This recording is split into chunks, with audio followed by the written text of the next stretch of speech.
Greetings and welcome to episode 5 of Dyads. The guest today is Megan Boyle. I'm very happy to have gotten to interview Megan. I've wanted to talk to her for a long time. She, you could say, was a foremother of the alternative literature movement in New York earlier on in the 2010s. And to me, she's a true representation of the punk rock spirit in the literature world. For me, she helped me feel that I could write, and I felt a kindred spirit that made me feel validated to write what I thought. And that was very important for me. Like how punk rock influenced many people to become musicians. How they would say, oh, I could do that too. Her first book, Selected Unpublished Blog Posts of a Mexican Panda Express Employee, contained some of the most honest, funny, and bravely vulnerable writing I had up to that point come across. Her second book, LIVEBLOG, was heavily anticipated by me, and I felt incredibly blessed to receive a galley copy early. LIVEBLOG to me is a triumph of the creative spirit in which she attempts to print out her consciousness onto a document. And this is done through an unceasing commitment to writing down everything she does, and she keeps it up for 7 months. And she does it without caring at all about what anybody would have to say about what she was writing about. And so anyway, she was very gracious with her time. This is a 2-hour podcast, and we do the dyad practice together. And that, I think I'm going to try to keep up in later podcasts, for us to at least do that once or twice together. And so we will start with a question about LiveBlog with Megan Boyle. One of the first questions I had about LiveBlog was just like, there's a few like sounds in the book, like that I don't know what they sound like, but like you do. And do you know how to make the sounds? Like, I mean, I know there's like a few of them. There was one that was like, I need to go grab the book, but it was like bleary loo. It was near the beginning. Yeah.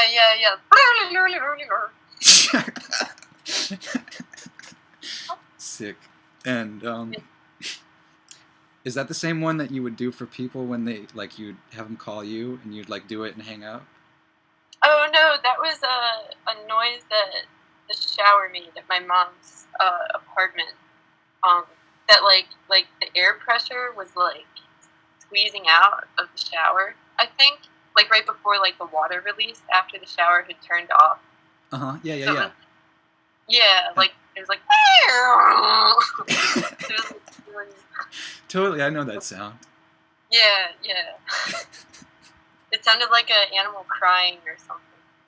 I still remember. The crying elephant. Yeah. And what I think, in the email I referenced, like, because like I think we both experienced the same phenomena of like you explained it as the wavy turtle shell phenomena. I kind of look at it as like there's sort of like rainbows.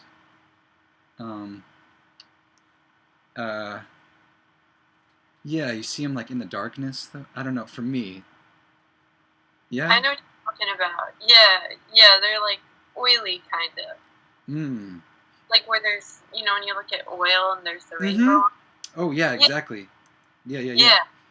Like, yeah, it was like that. Like when cars leave oil on the ground and it gets like wet. Yeah. Yeah. What do you think that is?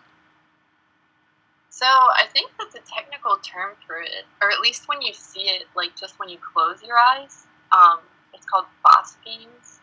Like those are just like the little dots of light that you see, like just normally, not sleep deprived. But probably I think maybe like when you're a certain level of sleep deprived, they can appear on the outside too. Oh, so is it like a remnant of light in your eye? Yeah, I think so. Okay. Yeah. Oh, I should have researched this. But phosphenes, that's the word. Phosphenes. Okay. Phosphenes. Yeah. It makes. I mean, I don't like. It sounds like it's remnants of light from what I phos is light. Yeah. And fiends is maybe something else. Yeah, those are fiends. Yeah, like ghosts. Yeah. Yeah, they're cool. Yeah, I mean, I've always done that kind of, like, when I was a kid, and I feel like you would relate to this, like, I would do stuff like, rub my eyes, and then I'd start like going. It'd be like a tunnel. It'd start being like going through like a tunnel, but then like you fall through the bottom of the tunnel, and then like tumble through, and then it's all like you're falling. Then it's like you're falling, and there's like this static TV channel, and you keep falling. And do you know what I'm talking about? Yeah, I mean, I can picture what you're talking about, so I must know what you're talking about. Yeah. Yeah, well, it's like a couple different levels, like when you press your eyes really hard. Yeah, when you press your eyes, that's when it happens. Yeah, I never thought about that as a tunnel, but it does kind of like the phases of something kind of go. It's not like consistently a tunnel, but like like it'll be a tunnel, and then like I'll fall through the bottom of it, and then I'll go into like another thing or something. Yeah. Man. Now I want to like do it. Okay. I'm gonna get my mascara remnants. What is this? Okay, I see mostly gold, and I see like a checkerboard, and there's little sparkly dots. Yeah, it's really sparkly. Yeah. And white. It reminds me of like the static channel on TV. Yeah, I see that. Oh, now mine are just like blue, like purpley blue dots. Oh. If I press harder, I think my eyes will go on my head. Yeah, is that bad for you to do? That's what I was. Do you know if that's bad for you to do for your eyes? It feels bad to do, right? Really pressure cooking your eyes. But I was at the eye doctor one time. I asked him about it, and they said it wasn't a big deal. Oh. Yeah. Oh. Yeah. They were like, yeah, that's normal. Yeah. I mean, probably what's actually happening when we're doing that is like our finger is like barely denting, like on your skin. Oh, you think? Yeah. Barely denting. The eyeball is kind of. Oh man, the eye is like the weirdest part of the body, isn't it? Yeah, like a jelly ball. Yeah, like hard. Yeah, right, yeah. Yeah. I don't know. Yeah. I'm glad that we did that. Me too, that was awesome. Yeah, what did you see? I don't get to relate on that level with many people. So Yeah. I've so I saw like on your social media like that you went to is this like a writer retreat or something that you went to? Writer retreat? Where? Or like in I've Italy? never been on. Huh? Was it in Italy or in Europe somewhere? Oh no, I went to Italy, to Gian's house. Okay. Yeah, New where York. He holds a writing retreat there. I think it's going on actually right now, but I just went with some buddies. Okay.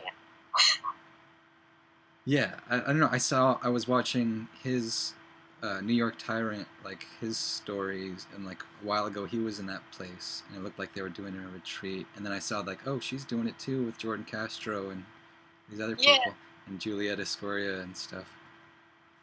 Oh yeah, Juliet's never been. I don't. Oh wait, think. or was she not there? No, but that's what my Instagram is, kind of. Jordan and Julia and friends. Yeah, sorry, I mixed it up.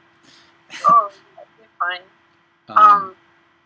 They do have it's called like Morse to a something. It happens twice a year. It's Byron and I think it's Chelsea Hudson and Gian who travel in papers. So you weren't doing a writer retreat, you were just there for fun? Just for fun. Okay, cool. Yeah. Have you done I've never done a writer's retreat. Have you done that? No. I honestly, I didn't even like really feel good or like any confidence about writing until like I started reading like you and Tao and some of those other people, like, and then I was like, oh yeah, I could write, like, and then I started, like, I've kept a blog and stuff, and yeah. I looked at your blog a little. You did? Oh, okay. Shit. Yeah. Thank you. Yeah, you have a cool title for a meditation book.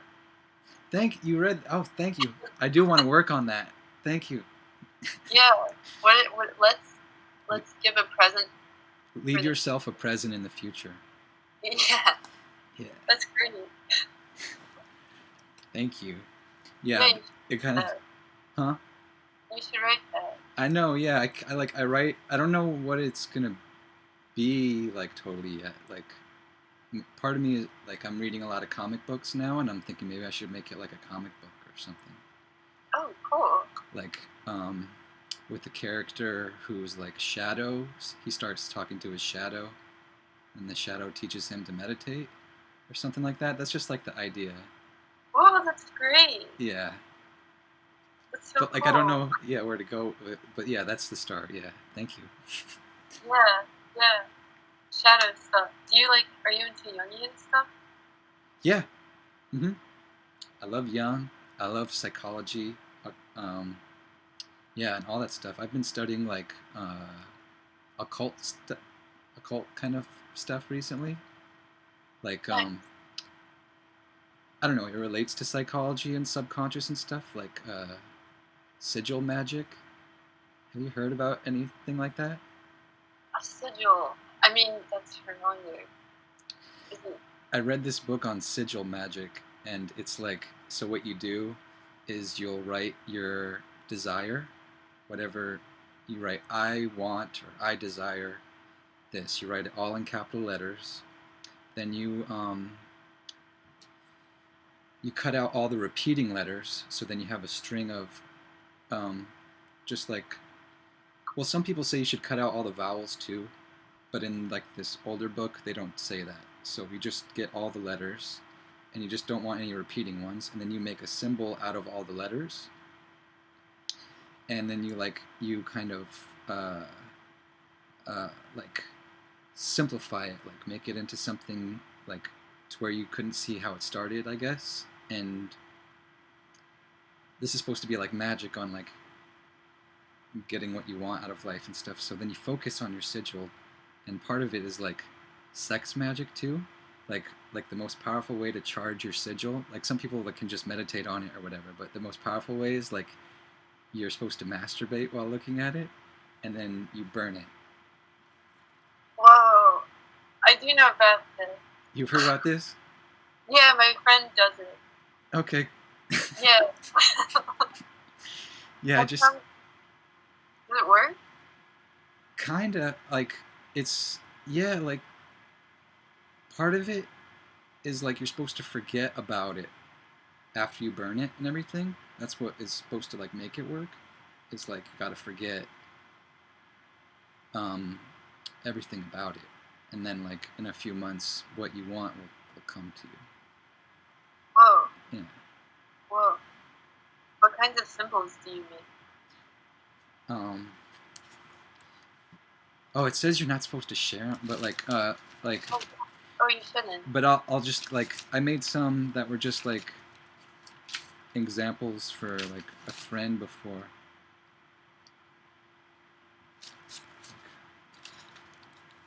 I made ones that are like a bunch of characters. Oh, cool. So their heads are the sigils. Oh, I see. And those are the letters. But Yeah.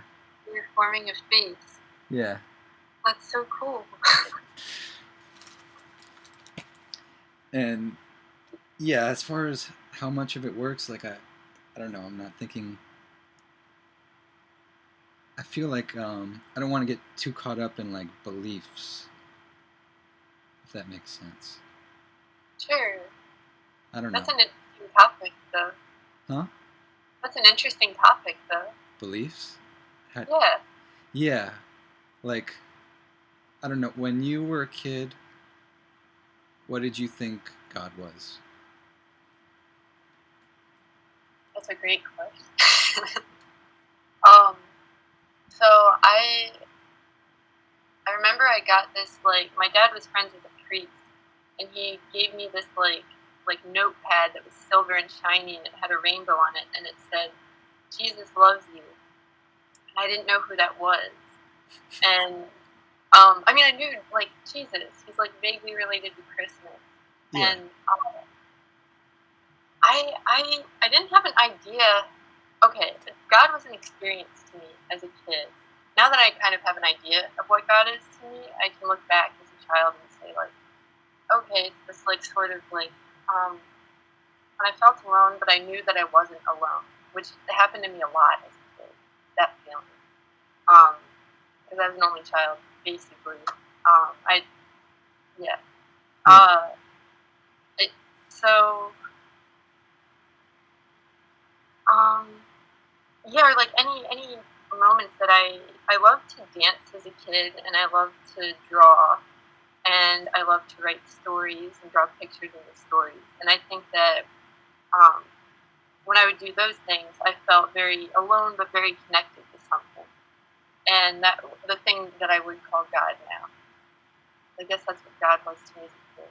Yeah. Yeah. What about you? Well, the thing that I remember, like, my parents saying just like God is everything. So I was just like, okay, it's everything. It's like the floor. It's the everything. It's like the air between it, like. But then like I kind of like was an atheist, like as like a little kid, like rejecting it all, and then sort of later understood the symbolism of it. Just because like you look up in the sky and like nobody's there, or you could like ask, you could pray for help and like not get help and stuff. So it's like, where's your God? Like, how is this applicable to life or whatever? Yeah. But now, yeah, I still see God as just like God is everything that exists, and like it's a word that we use to point towards talking about like where the source of creation comes from, right? Yeah. Yeah. Yeah. That unnameable thing. Yeah, like wherever all this came from, like it all kind of, it's all a mystery still. Yeah. Yeah. My parents though are both just kind of like they really like all the religions. Like my dad is Baha'i, and so they try to, Baha'is incorporate like the whole thing as like a holistic attitude. Like all these people were just prophets. God was sending a prophet for that time period. Yeah. Yeah. Yeah. And I like that. Yeah. I like that too. I know Rainn Wilson is Right, the guy from The Office. Yeah, I saw that. Yeah. Yeah. Is your mom that also? She's like what could I say? Like she's like more like a spiritual, like, or she she's just like just kind of open to everything, and but I guess yeah, kind of like into the Buddhist and that kind of stuff, but just yeah, not too yeah, like around the same thing, yeah, almost the same thing. Yeah. Yeah. And I'm sorry, I get I don't know, I'm getting shy right now. Well, religion's kind of a hard thing to talk about, or spirituality, Right. or I don't know. I'm like extremely open. I mean, that's kind of my life now. Me, So I love talking about it. me too. Yeah, cool. So no need to be shy. Well, one thing I thought was interesting that I saw that you wrote, that you did like forums and seminars too. You had to go to those things? Oh yeah. My mom sent me to a lot of those things, like. Dude, yeah, the landmark forum. Yeah, she's almost like a cult member of that. Like she keeps trying to like get me to go to it again, but I've like done it so many times. Man, oh wow! I could only do that once, I think. Yeah. What did you think about it? Oh shoot. Well, I mean, I only did it because my dad really, like, he wouldn't stop bugging me about it, and he said he'd pay for it, and I was like, I'll go if I had a closed mind going into it. Mm-hmm. I thought, but, okay, so my thoughts on it will be with that sort of slant. Like, the whole setup of the arrangement where you, like, can't leave a room for, like, 13 hours, and, I don't know, just, like, one person is talking to you, Yeah. it seems like, whatever, like, experience of, like, transformational whatever is supposed to happen, it largely happens because of the form in which it is presented. Right. Like, I mean, if you're sitting there, you've agreed to sit there, you want to have something happen. Most of the people who go, like, want to have this.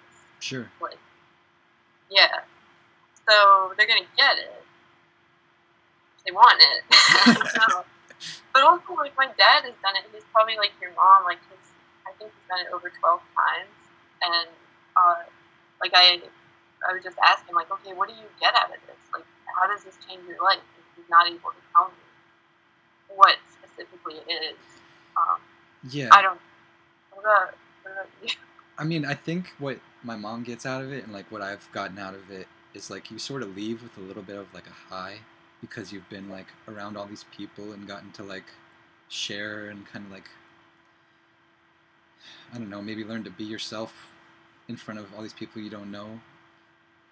And I mean, the ones I've done too, I've done some ones that are like long, like I don't know, like a week long or something like that. Like, so you come out of it like you do feel motivated and like high and everything, but then like you come home and you can go right back into the grooves that you already laid out for yourself to like go right back into. And Yeah. that's how I see it with my mom and stuff too. Is like it never really like, now it's almost like a drug addict or something. Like she has to like, she volunteers for them and stuff, and like,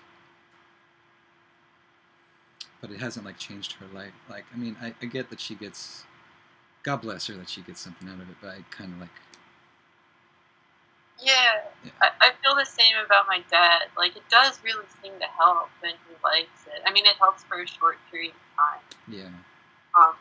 But it doesn't really instill any kind of, like, practices that you can do it at home. Or, like, I don't know. I mean, it was, like, 8 years ago that I did this, too. Yeah.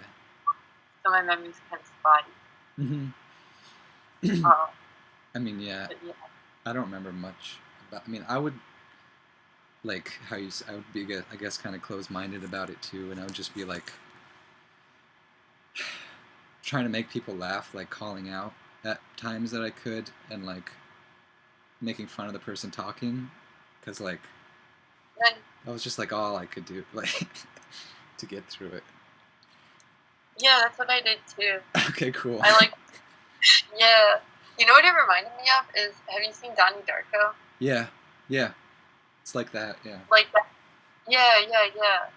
And I went up there. I remember, like, the one time I talked, I participated, I was like, hey guys, I'm Megan, and I'm sad.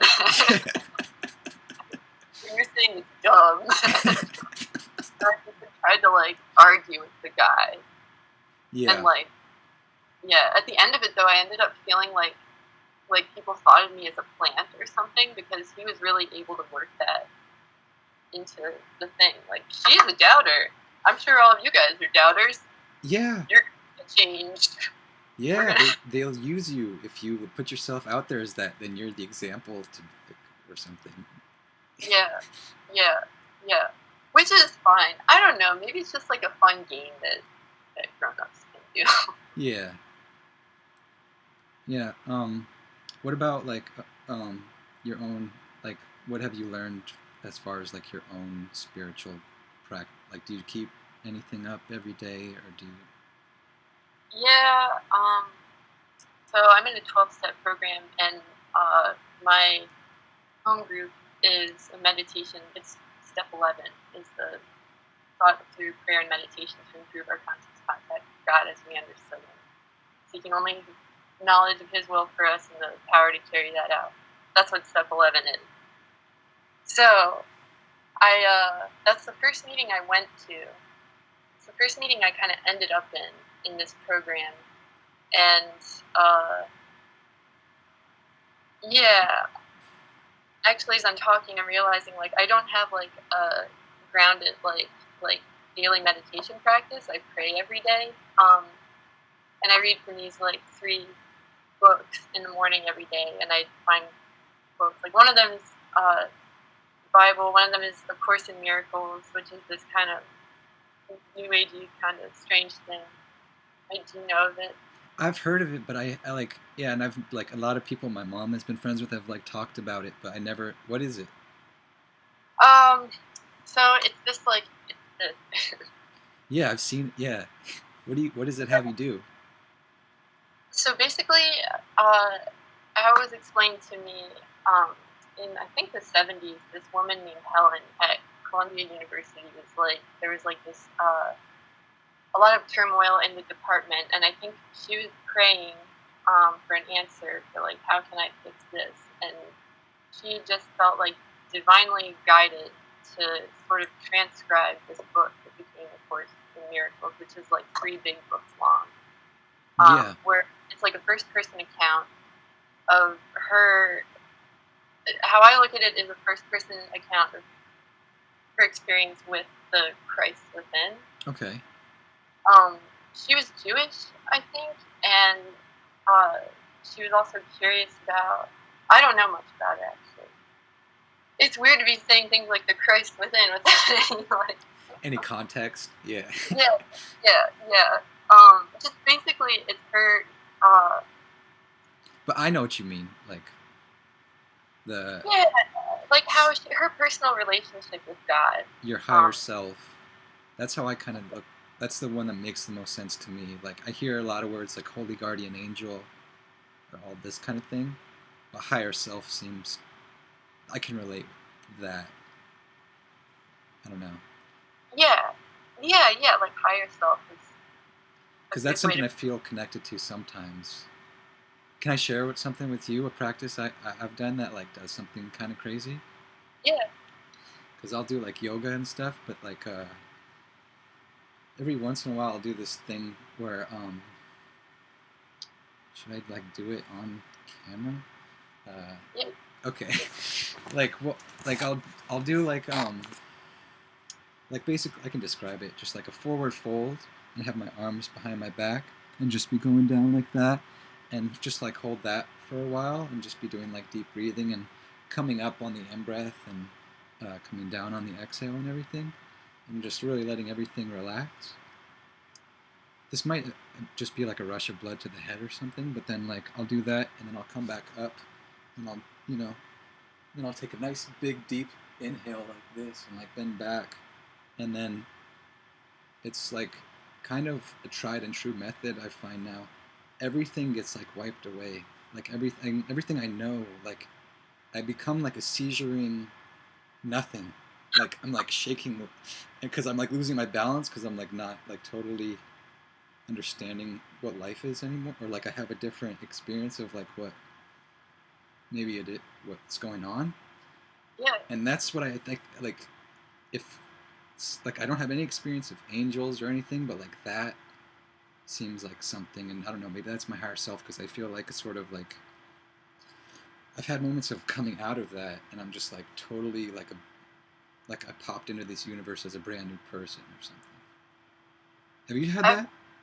Yeah, I've had moments like that. Yeah. Yeah. Like, I mean, like that Bikram yoga does that, or did that for me. That experience, I mean, that's like really cool because that involves your body, like what you're describing, like your blood. It seems like things like that. For me, I've been dancing a lot, and it does like for like an hour long. I do that in my room sometimes. Just dance around your room for an hour? Yeah.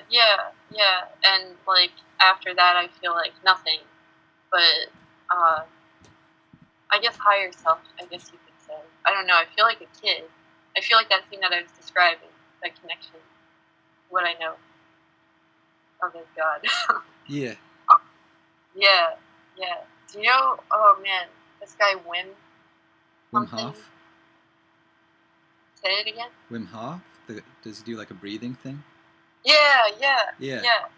Have you done that? No, I mean, I watched like an episode of Joe Rogan with him on it, and is it just diaphragmatic breathing? Yeah, but you do it like for like 2 minutes, and then you can hold your breath for like 4 minutes. Oh yeah, right. No, I haven't like actually tried it yet. No. Oh man, oh, it's really cool. And you do it? Wait, Yeah. could you describe it to me? How do you do it? Yeah, I've only done it like twice. It wouldn't be a very good description. You just like fill your lungs totally, and then breathe. I think you just kind of hyperventilate. Right. Like always be breathing the deepest you can, and like filling your lungs the deepest you can, and then expelling the air out like completely. Every last bit. Just like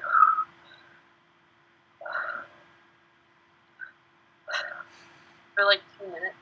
Yeah. But again, I've done it twice. Yeah. You should just look up how to do it.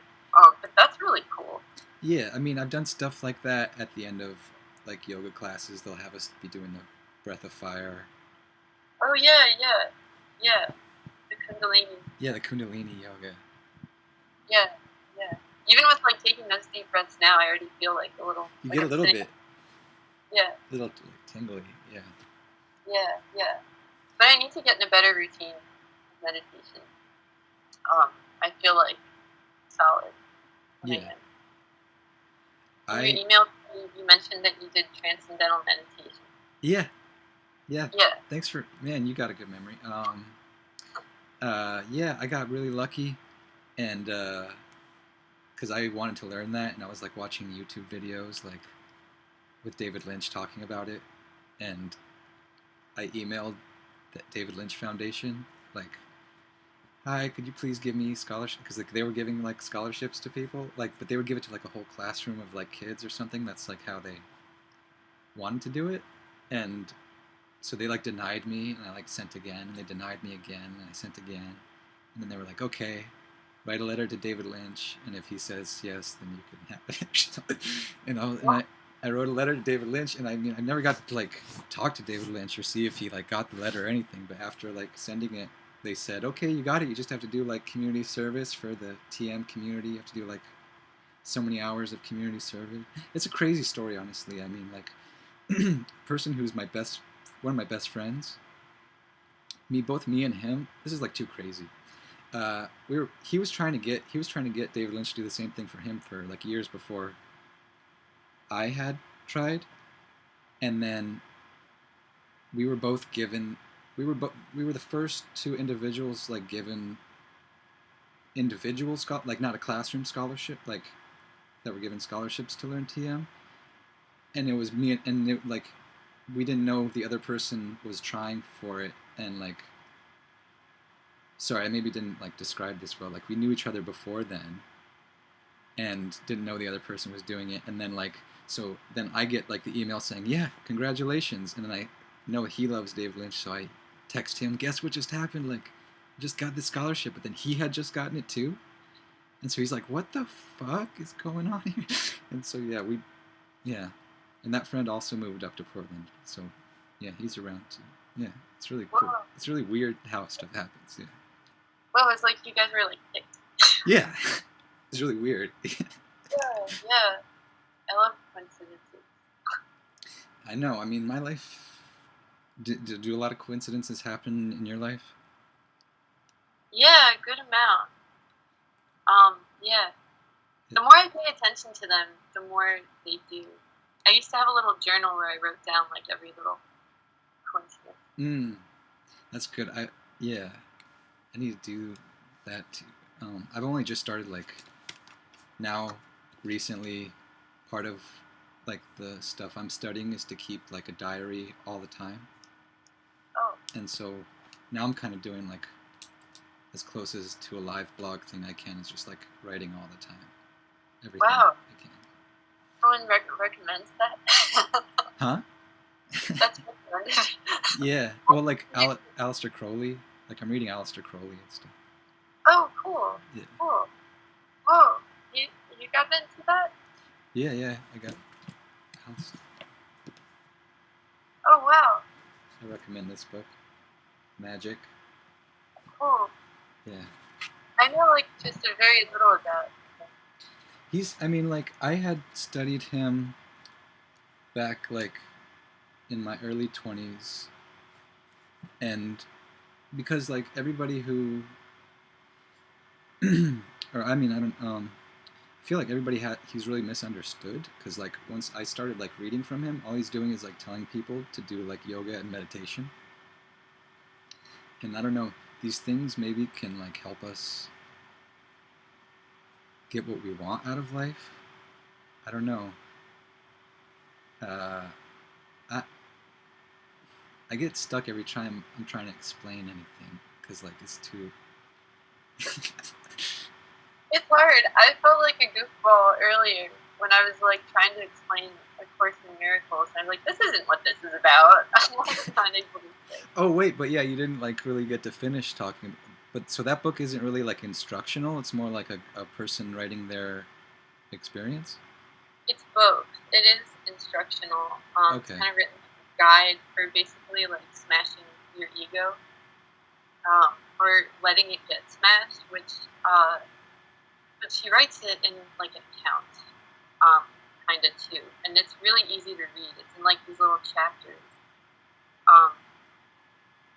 She kind of just like outlines like that the ego is a creation that humans made to separate us from God. Like it's the only thing that's not of God, but it is sort of. Say that again. Say that again. Humans need a creation to separate us from God? Yeah. The ego's function is to like separate. Ego. Yeah, it always thinks it's under attack. It's always comparing itself to other things and like seeking like, what am I? And like, let me put up a border. I'm this. Right. And stuff. Yeah. But like, she says that humans are basically created, just to be these abundant, life-giving things that are, that basically that mirror what God did to us. It's so weird too because I'm also in an analysis, and my analyst, she's a Jungian analyst, and today she was like, "Yeah, but Megan, you like never really got an ego. like we need to do work on your ego, like forming it. So it's forming it. Yeah. But then you gotta break it. Yeah.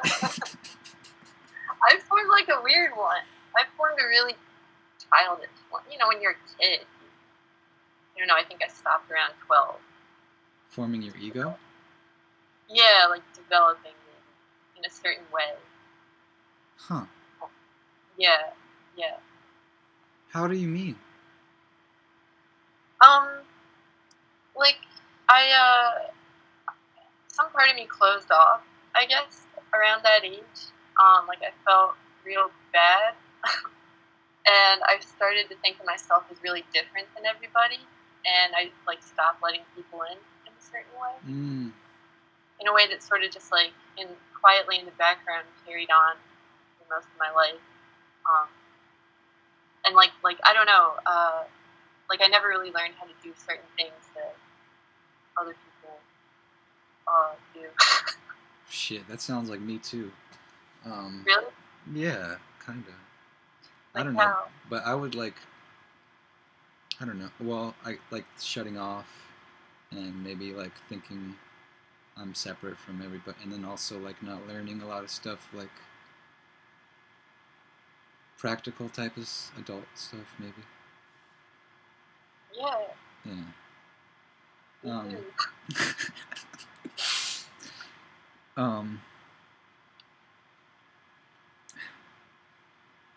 But then you want to form an ego?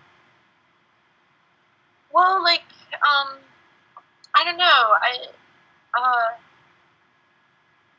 I want to be able to like get around in the world and not like disappear or like hide my feelings from everybody, but also not like allow my feelings to take power over me and like make me do stupid stuff that I regret and stuff. Yeah. Or like that's another way I've been like childish. Like I don't know. Like I guess in my late 20s, I just realized like, oh man, I'm just like this emotional like mess, and I just ruined lives, and I ruined my life, and I need to shut out and isolate, and that's like another extreme. So like I was trying to like feel two extremes, I guess, and the healthy ego, I think, or the healthy self, like lives somewhere in the middle Okay. between, like yeah,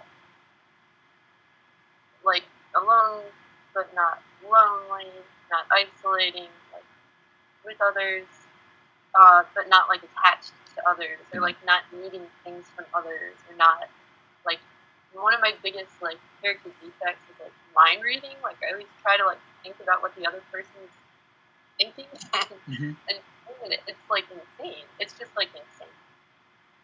But I think that can be kind of like hampered down into something more like empathy, just like Yeah. listen. And I'm getting there, and oh man, working helps a lot with it. Yeah, working around a lot of people. Yeah. Yeah. Yeah. Yeah. Yeah. I think that is just like empathy, though. Like, are you talking about like when you kind of like you're hearing what somebody's saying and you already hear where they're going with it, and you can like when they make the pause, you can throw in the word they were about to use. Yeah. Like that sounds like empathy. But when you're like guessing like quietly in your room or something, like I know what this person thinks. Okay, that sounds insane. It's more like oh, I know what this person wants from me, so I'm gonna like give it to them. So I can just go by it easier. It's like a coldness. There's like a coldness about it. Okay. Like, I sound like I'm saying crazy stuff. No. Well, part of this, like the name of the podcast, like comes from like one of these sort of seminar things that I went to, but like one that I liked that I went to intentionally. Yeah. Like the second person I interviewed for this podcast, his name's Satyan. He ran this like my mom took me on this trip to Mexico with like this company called Warrior Sage, and like sort of like the spiritual thing, but like I liked the guy who ran it because he was kind of like no bullshit, and he was sort of like kind of being like, we need to make this like applicable to our lives and everything. And so like I went after I had a really amazing trip in Mexico and everything with them, and so like a couple of years later I went up to Canada and like lived at their like compound. Like I got to stay in a yurt and like work there and like live there for free and like stuff. Where was I going with this? Oh yeah, and then and through doing that I earned a the company also keeps up this seminar thing that's been going on since like maybe the 50s or something, called the Illumination Intensive. And it's this thing where you go and the whole week you're like sitting across from somebody and you're asking them or you're saying to them, tell me who you are, and then they respond, and then all that the other person says is thank you, and then you switch places, and then you just do that for like a week. And some people have enlightenment like experiences and stuff, and I don't know, see they self realization or something. Yeah. Whoa. So for how long? How many hours in the day? Like like you'll do it in the morning for like a few hours, and then have breakfast, or like have breakfast and then do it, and then lunch and then do it, and then yeah, like so you're doing it kind of like all day.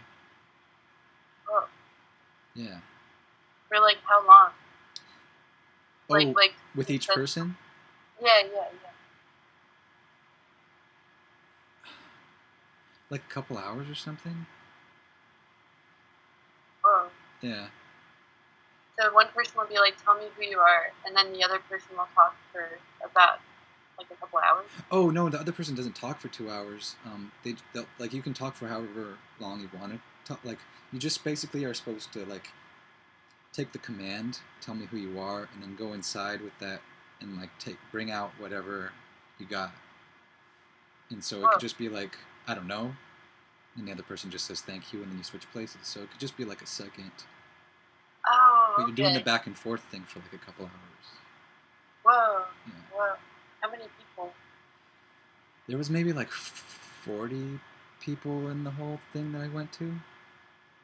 That sounds so intense. Yeah, I didn't get any like. I saw some people though that like did. There was one guy like, he like, he had so many tears going down his face, and he looked like he was seeing something, or he was like, ah, and like the girl who was on the other side of him was like, holy shit, and I was like, wow, what's happening to these people? Like, crazy. And but yeah, that didn't.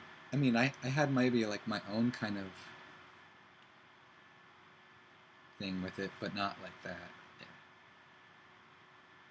And so those are called dyads. And then like when we were on the thing in Mexico, like we'd be on the bus a lot, and we'd be doing dyads with each other. So you like pick a partner, and they'll. It's not always tell me who you are. Like it could be, like I don't know, tell me like what makes you happy in life, or something. Just like it could be like a lot of types of different things. Like tell me about like a moment in your life that relates to, I don't know. I forget what a lot of them were, but like we would just do that, and those are called dyads. And that was started by like somebody who, like L. Ron Hubbard kind of like incorporated into Scientology. Like that was one, like his, Scientology sort of like he synthesized a bunch of stuff into it, and so that was one of the things he took from like that guy who started that practice. Whoa. Not that I'm into Scientology or anything. True. Although there's some kind of interesting stuff about it. Yeah, I'm sure. I think there's something interesting in everything. Yeah. It just depends on like what you do with that. Yeah, like I mean Scientology, like they kind of I don't know, but like because I won't pay them anything, but I'll like find out what I can. And there's a really great internet video of a guy, Steven Pinkman, which I recommend people go check out. It's a deposition because Scientology, this is like thinking the 80s. It definitely looks like it's from the 80s. Like they tried to make him kill himself, but like he has like a crazy story, like, and he thought he like I it's too much to explain, but like one of the things that I think is kind of interesting about it is like they are trying to get you to remember all your past lives, or as if that's real. I don't know. Do you think that's real? Past lives? Yeah. I'm very open to the idea of it. Yeah. I mean, like, I don't know. Yeah. I had this weird experience when I was really addicted to Adderall for a while, and I hadn't, like, after LIVEBLOG, and I think I was doing this, like, 28 days of meditation, like, project thing. And I had been up for a couple days, and I don't know how much I was on. So everything is sort of, I take it with a grain of salt because I was on stuff. But I didn't, I meditated, and I saw, like, 8, like, men, like how you'd see, like, Wikipedia pictures of, like different eras of time, of, like some men carved in stone, and then, like, some men painted it, like, it looked like Wikipedia. I wasn't looking at Wikipedia as far as I knew, but I just knew, like, these are the men I've been in my past lives. And this is the first time I've been a woman. And they're all, like, cold men. Like, they're all, like, scientists, or, like, men of science. Huh. And, like, my job in this life was to become a little softer. Wow. And, like, so I think that's really, I've told that to a few people, and they're like, I don't know, Megan. But it's still... No, I mean, that's... Yeah. I think everything's real now. Like, I stopped kind of thinking anything's not real anymore. Yeah, that's cool. Like, why wouldn't that be real? I don't know. Yeah. Because, like, nothing really makes... Like, when you could take an atom down to, like, you could break everything down to like the smallest thing, and it's like you'll still get to magic in the end. It's still just like, it's still magic. Like, I don't know, that maybe is too sounds stupid maybe, or like, you know, but it's just mystery. It's like you don't know. You could break an atom down to like the smallest molecules, and we'll still get down to like, we don't know what this is. Oh yeah, yeah, yeah. I don't know. God. Yeah. Oh, how about what's your earliest memory that you remember? Oh, I have a couple. Well, okay, the one that I think is my earliest. I was in my room in my crib, and I was looking at this dot on the wall, like a little, like a shiny. I don't know if it was a nail or something. It looked like a sparkle, and I was just looking at it, and it would shine, and it would not shine. Huh. And it's something, okay, and this is something, I'll see it sometimes. It's like one of those little phosphine things. Like I'll get, like, you know, in movies where you get like a watermark. Like, remember in Fight The cigarette burn? Fight Club? Yeah. It'll be like that. Like I'll see that sometimes, and I'll be like, oh wow, there it is. It's like the little sign like God left you that this is all a movie or something. Yeah. Oh man, maybe I didn't mean for it to sound like that. But maybe, yeah. Or just like, oh, I'm checking it. Yeah. What was your other one? I was teething, I think, and I remember feeling two things. Like, I would go hard, and then soft.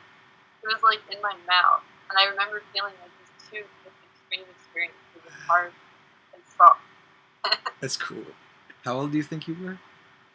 I don't know. I like, maybe like 2 or 3. Like 2, like when you're growing teeth or something. Yeah. Wow. Yeah. That's really cool. Yeah. What is your first one? Mine are dreams. Honestly, like I have one from when I was like 2. I know we were moving, and I had this dream that I was on this part of the sidewalk in our complex, that there was these apricot trees, and my dad like my dad would, like in real life, my dad would bring me to these trees and like hold me up and let me, like, we'd call them mishmish. That's what it is in Arabic, mishmish, and they're the mishmish trees. And so I was like walking around where the mishmish trees were, but then everything felt like really like sinister, and like the fire hydrant like looked evil, and like the trees looked evil. Everything was like not feeling right, and I woke up like really sweaty, face down on like a mattress with no sheet on it, and then like my mom was there, and then we got like popsicles because we were moving. Yeah, so there was no sheet on the bed because we were like, yeah. Whoa. Yeah. Whoa. Oh, and then I have another one. It's also a dream. It was like the Wild West or something. There was a big pen with like a black bull inside of it, and I went inside the pen, and I was like getting chased around by the bull, and then I saw my mom like leaning against the wood, but she wasn't looking at me. She was like looking off into the distance, and I tried screaming for help, but no sound was coming.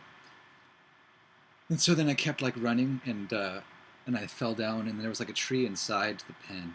I fell down like near the tree, and I saw like a dead baby bird fall out of the tree, and then I think the bull like came, and then that was like the end of the dream.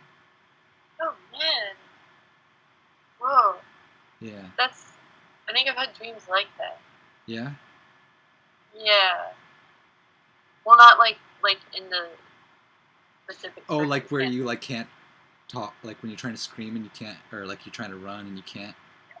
Yeah. Yeah. Yeah, and something just overtakes you at the end. Yeah. Yeah.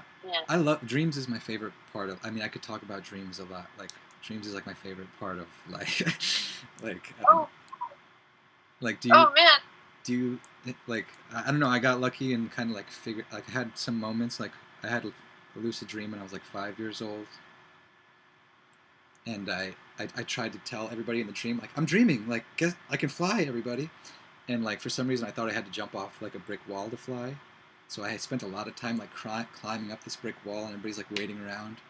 And then like I jump off the brick wall and just came back down, and everybody's like, "You're not dreaming." And then everybody walked away.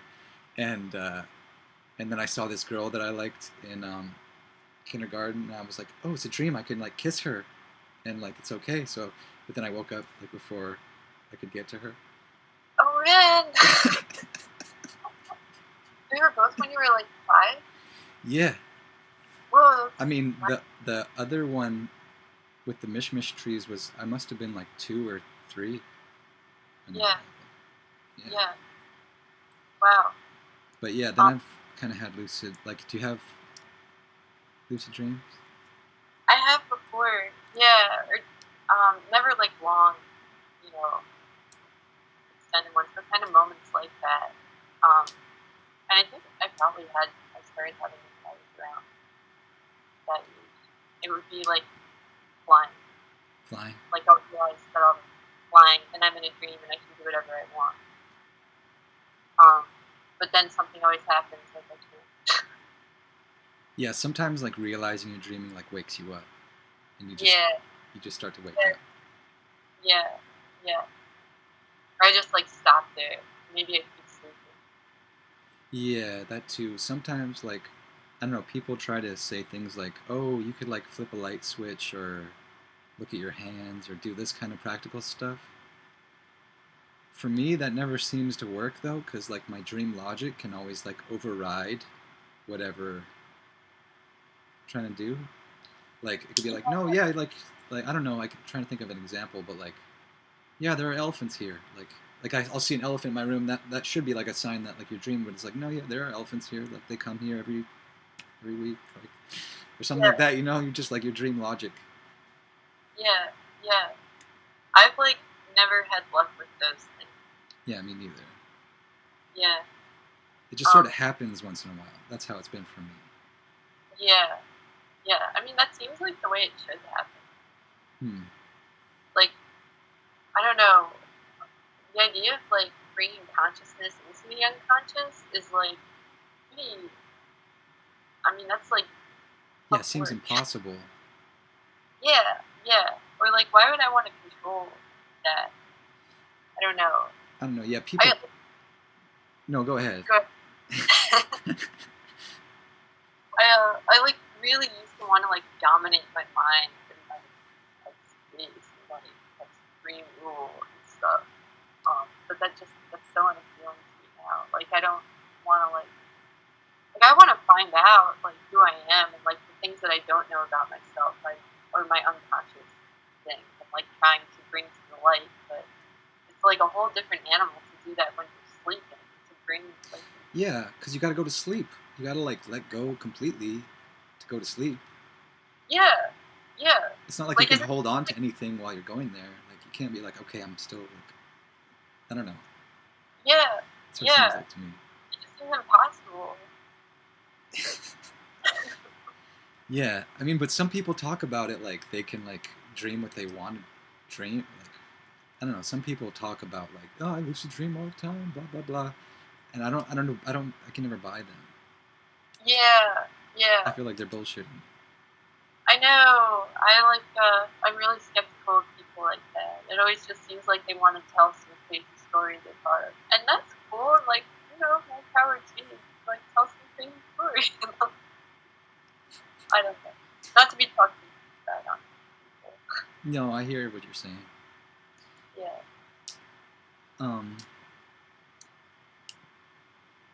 I was curious about the end of LIVEBLOG. Was that like just when you stopped writing, or did you decide to end it like that? Did you like stop keeping up on it, or what happened? Yeah, I stopped writing. But like the last thing was like you went to the store or something like that. Yeah. Thanks for making it to the end. I love the book so much. It's a masterpiece. Oh, thanks.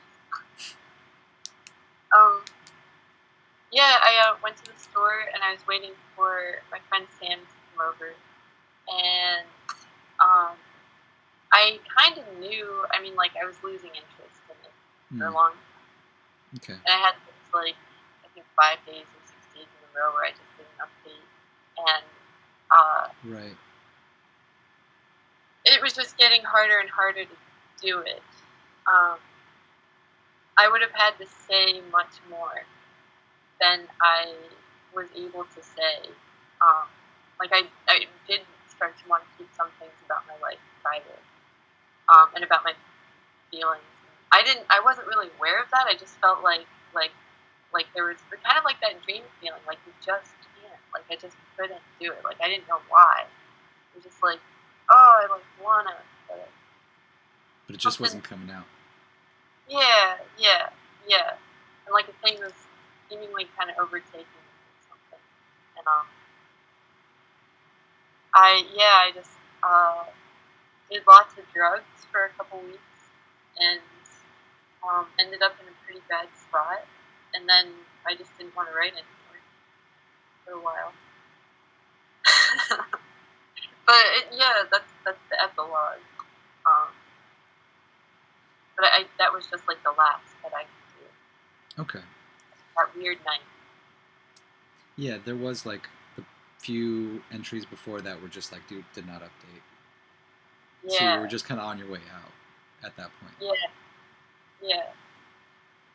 Okay, yeah, I was just kind of curious. I was curious about that. Yeah.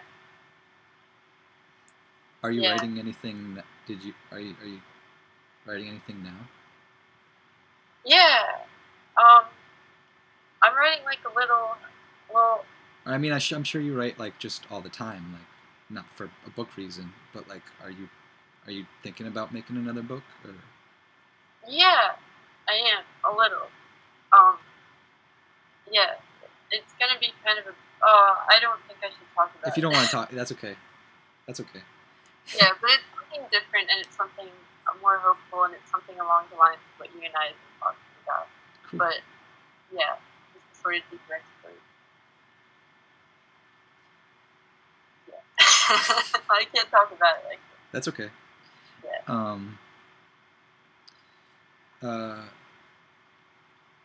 I don't know. I stopped smoking like weed like recently, and I don't know. It's kind of like if you look at my blog, like it's almost not that you have to, but it's just like it's basically a diary of like having a conflict with like a weed addiction.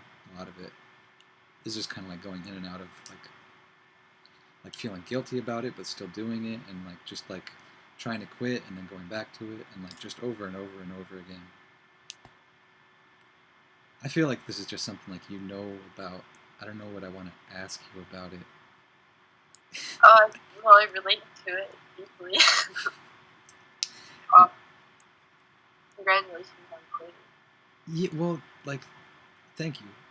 It doesn't feel like hard right now. Like I don't, like I feel like it's been this way a lot that I'll get to a point where I can stop, and it's always like a complete. Like I'm totally fine. Nothing is like, it's not like a heroin thing where it's like it's pulling me towards like doing it or anything. It's always a total conscious decision. Like, yeah, I want to jump back into it. Yeah. And then and then there's like that first day of doing it where it's like, this is really nice. Like, I could have control of this. I'll just do it once in a while. And then, but then there's never like a break day after that first day. It's just, it keeps going every day until I'm like, I have to cut this off now. Yeah. And yeah, like I don't feel like, and when I'm at like this point, and it like I'm just like, yeah, it's stupid, man. Like, because one thing that happens is I just spend like all my money, like Yeah. and then you get to a point where you like have to stop because you just don't have money. But like when I'm like over this kind of like hump, there will be maybe like sometimes I'll have like thinking like I want to quit. There's like a few like false starts before I finally stop. Like where I'll have like a day, but then I'll be like, no, let me just go back to it. And But when I'm like now I don't feel like, I'm like, man, it's so stupid. It just made me like tired and lazy and like all that. And yeah. Yeah. But that promise, that little like golden bubble of, oh, maybe this will be different this time. Yeah. Or maybe I could do it once in a while, or like all that kind of thing. Yeah, yeah. So how long were you like a daily smoker? I don't know. Well, like, there's been a lot of like break times, but I've been smoking since I was like 13. Oh, But it wasn't like a daily thing back then. It became a daily thing probably like around like 18 or something like that. Like it was probably had moved into being a daily thing by that time. Like around 13, it was probably like, or I started at 12. Yeah, it was like a once a month or maybe like twice a month thing back then. But then it like gradually became like an everyday thing, all day. yeah. And you don't even like feel it. Like there's like shitty things. Like you only really get high like after you have a nice break and you do it that one time. Like that first time is like the real nice time, and then like you don't really get high after that. You're just kind of trying to. Yeah. I've tried to explain to some friends like you have to come back down so you can get high again. Because like if you're just smoking all the time and you try to like just keep it up there, like you can't keep. There's no more to go. You have to come down to go up again. Yeah, totally. And it takes like I don't know, a month or something to totally get out of your body. Yeah. But, And a lot of times I've done stupid stuff like go like that 28 days and then like start over again on like the 28th day and stuff. yeah. Oh, I totally like this winter, or I guess last November. That's what I did. Like I didn't plan on like smoking pot again. I don't really like pot just because it's like so unpredictable with me. Like I never know if I'm gonna like freak out or not. But in the past couple of years, I have picked it up when I've decided no more hard drugs. I'll keep pot. Yeah. But I had like a little like leftover resin in my bowl last November, and like for no good reason, I was just like, oh, let's see if this does anything. I don't think it counts. But I got totally high, and yeah, November to like the beginning of February was just that. Like I'm riding that thing of like, wow, I can't get high anymore, but I can't not do this. Like I don't know, like it stops working. Yeah. That's like the worst feeling when drugs stop working. And you just don't do them. Yeah, you have to like let everything settle back down. Like you have to let everything detox out of you. Yeah.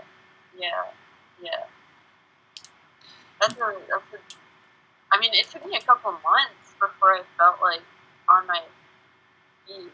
I mean, I don't know, even like now. Like I had like no short-term memory. Of course I had some, but like it was so bad for me. Like this year, like February to maybe even like April. Yeah. I just felt really confused and like nervous and like twitchy and stuff. Just getting off it. Do you feel like that, or were you? I was probably doing maybe more. I was like dabbing and stuff. Like. Oh, for real? You were dabbing? Yeah. I could never do that. My addiction was more. It kind of started when I was 17. Somebody.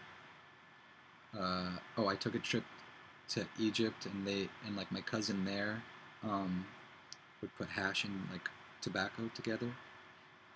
So then that's like been my thing since like I was 17, is rolling like spliffs all the time. So it's always tobacco and weed together. Like I always want them together. Oh, wow. And I think that was like part of like the mistake, is like adding tobacco to it, because it was like you add the addictiveness of tobacco to how much you like the weed. Oh man, Yeah, that sucks. Whoa. So yeah, but like I would usually not want them like separate. Like a cigarette by itself isn't as enjoyable, and like weed by itself wasn't like as enjoyable as like them being together. Oh, whoa. Yeah. Whoa. Whoa. So, wait, how old are you now? I'm 32. Oh, whoa. Whoa. So it sounds like, well, actually, I don't know. Like, has it ever felt, like, out of control for you? Say that again? Has it ever felt, like, out of control for you with it? Yeah. Like, I mean, like, I still, like, yeah, like, I'll go, like, almost broke. Like, yeah, I mean, that's out of control for me. And that, yeah. Whoa. But, yeah. That's well, where are you, you said you're updating your blog with it. Your last blog entry is in, like, June. Oh. Wait, say, what was your question? So where are you with it now? Are you feeling... Like, right now, I'm, like, fine. Like, I don't want to go back to it. Like, yeah. But then, like, there's a part of me that's just like, we're not, like, totally done. Like, you'll do it again. And, but then I was just kind of like, man, I wish maybe I had, like, a friend who would, like, control my consumption of it. It's like, okay, you can have this much right now. Oh, I man. wish, like, somebody else had responsibility for it. Oh, man. I've done that before.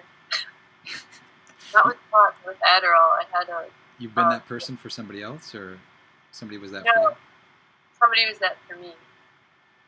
I wouldn't recommend doing that. I don't know. I just...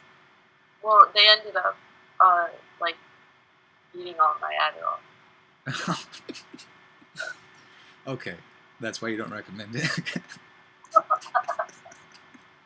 Well, no, I mean, okay, it just, like, it put a really weird sort of dynamic into our relationship. That makes sense. Yeah. Yeah, yeah. It was sort of a blessing that he ate the Adderall. Right. But it was like, oh, now I'm, like, aware of, like, we're both like this. Mm-hmm. I don't know. Mm-hmm. Yeah. Don't recommend it. Yeah, not a good idea. It's better just to stop and have control over your life. Yeah, yeah, yeah. Or like your higher self. Higher self, yeah. And like 12-step has been working. You seem to really like it. Yeah, I do. I have, like, yeah. Got good friends in it. Huh? You've made like good friends. Or is that why it's No. working? Or like, no? It's just having the... No. That's actually my... This is a funny time to talk to me about it. Because I'm a little over 8 months. I've been in this program. And I have 2 good friends. Like, I already had them who were in it. Mm-hmm.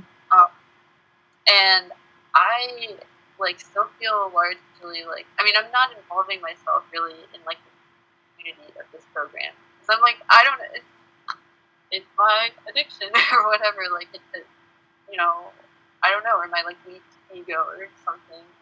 Like, I don't want to be a part of any club that would have me as a member. That's a silly thing. Yeah. I'm really close with my sponsor. It's great. But I also, I have a lot of resistance. I don't know. I mean, like, yeah. I can't do this alone. And I know that I'm going to have to, like, fully let this thing, like, come into my life.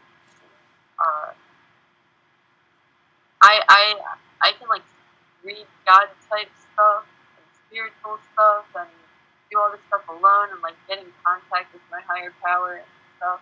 But when it comes to, like, doing things around other people, I'm still real freaky.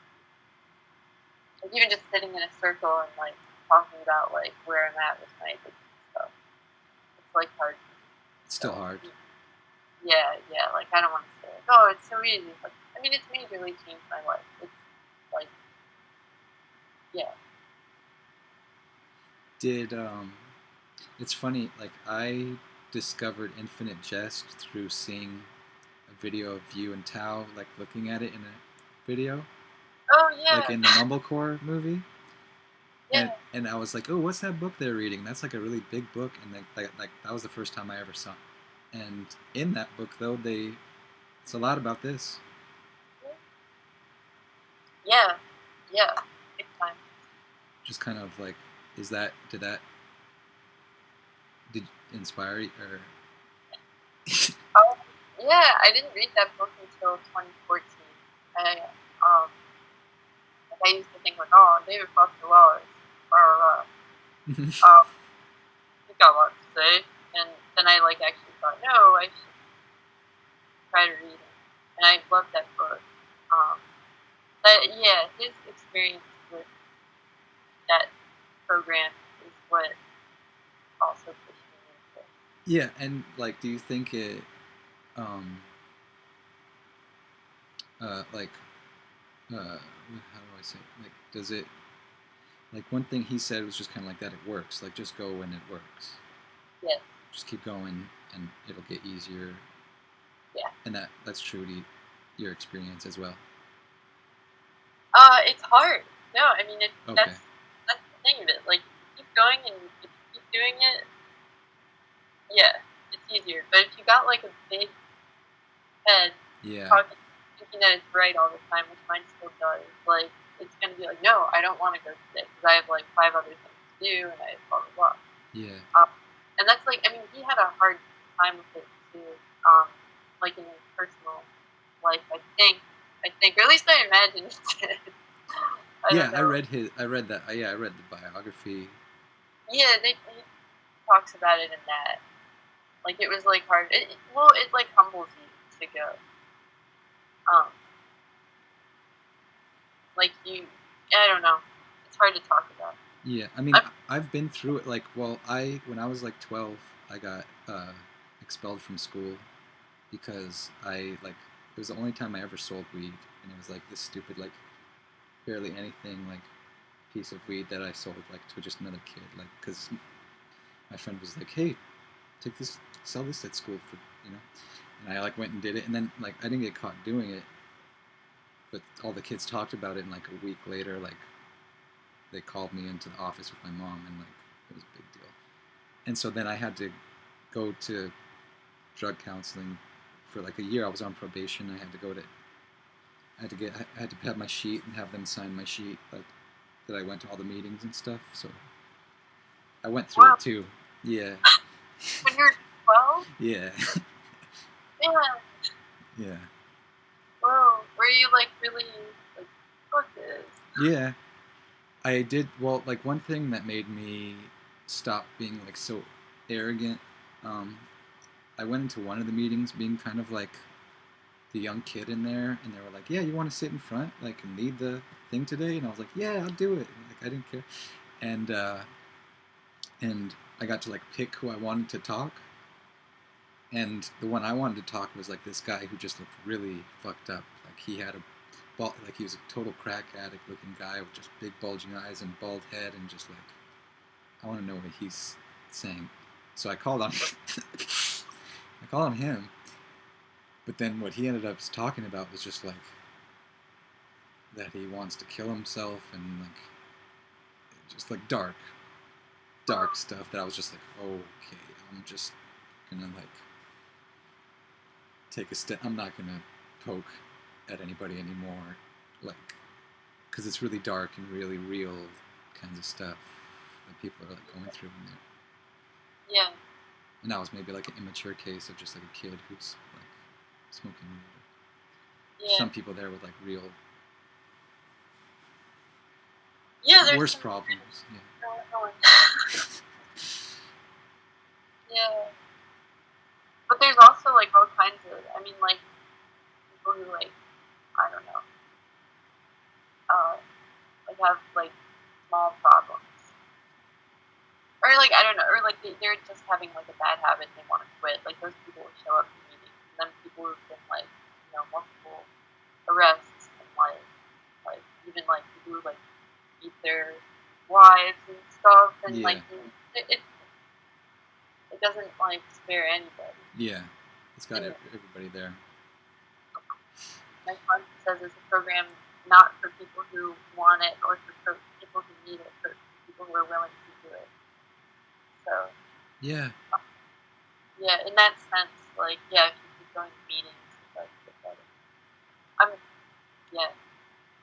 This is just like a really weird time to be talking. Like I just had this like weird day where I just got back from a trip in West Virginia, and it's always kind of hard for me to get back into my routine, and I haven't been to a meeting in like 3 days, and so I'm having this like dialogue of like, you don't need to go, Megan, but I totally need to go, and I'm like wanting to like, oh no, could you possible? I had a hard time with it too, and I'm like, I don't fucking know. Yeah, that whole internal dialogue thing. Yeah. That sounds like a little excessive to make like a 12-year-old like hold a bud or something. Yeah, it was pretty excessive. Yeah. It kind of like, I mean, I had to. Yeah, I had to go to school with like all the other kind of kids who got like kicked out of school, so I ended up I went to a few different ones until I settled in one, and there was like every kind of gang member. It was okay.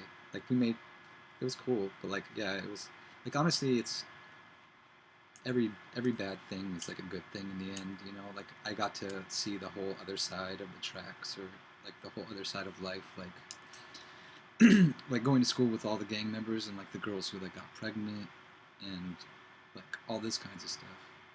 Yeah.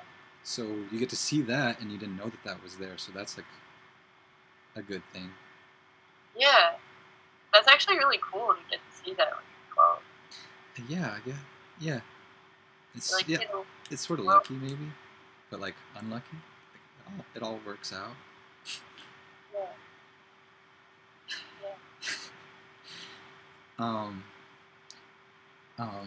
I guess I'll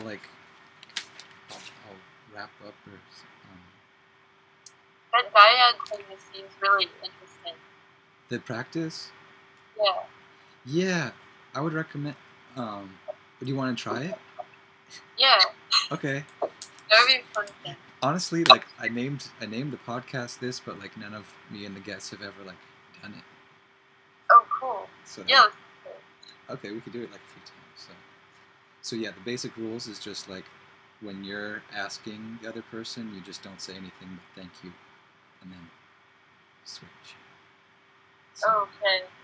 Whoa. Tell me who you are. You're starting? Okay. What's the question? Tell me who you are. It's not really a question, it's a command. Yeah. I'm almost 34. I've been around the planet for almost 34 years. I don't know why I'm here yet. I'm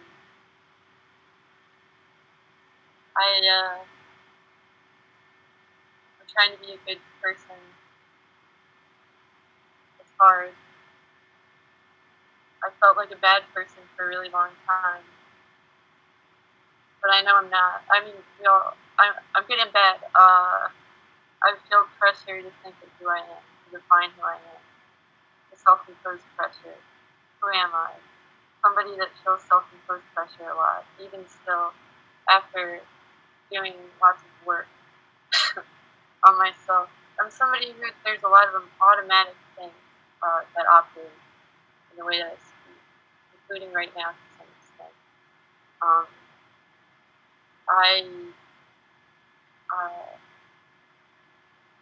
I don't like definitions, so it's weird to define myself. But I'm not trying to define myself, I'm just saying who I am. And now we're talking for a long time. That's who I am. Thank you. Tell me who you are.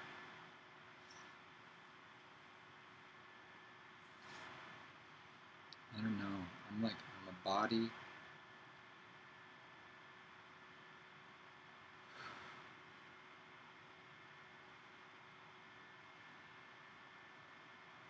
I still don't know. I don't know. Or I do, but I don't want like don't know how to talk about it, or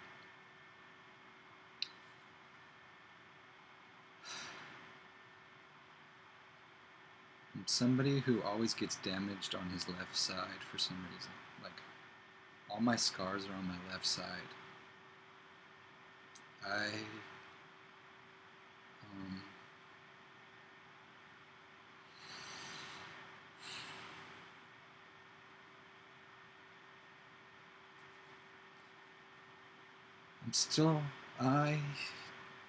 still don't know how to answer that.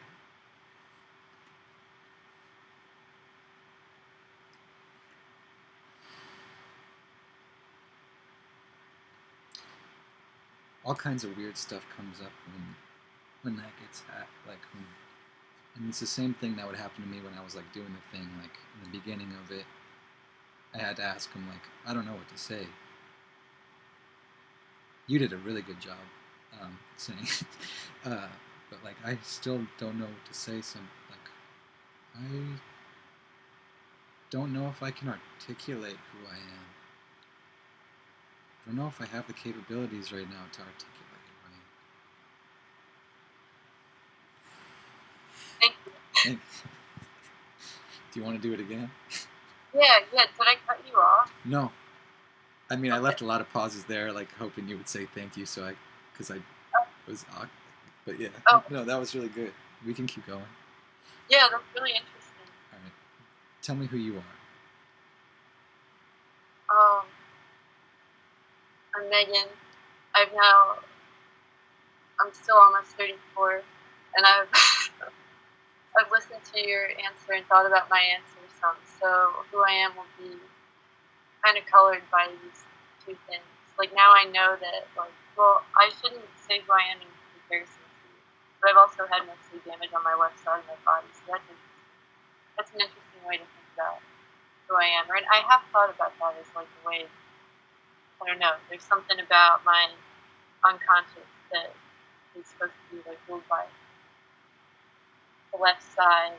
Like I have a blind spot. I have lots of blind spots. I have a pressure. The thing that's pressuring me to find myself is my mind. And I'm most of my life I've thought that my mind, my thinking, defines me, and at the same time, I've been a person who feels things really intensely and really deeply, and my feelings haven't always been understandable to my thoughts or what I've thought the outside world could accept or something of my feelings. So I've been in like a constant, not constant, but like dialogue between my thoughts and my feelings to like make myself understandable to the world. And that's how I've trained myself to be like that. To be a very, like, inky person who feels a lot, who can't say really what she feels, because I think at the core of it, we don't need to say so much, and I don't even need to say so much. Like, there's silence that I feel like is really more like what I am.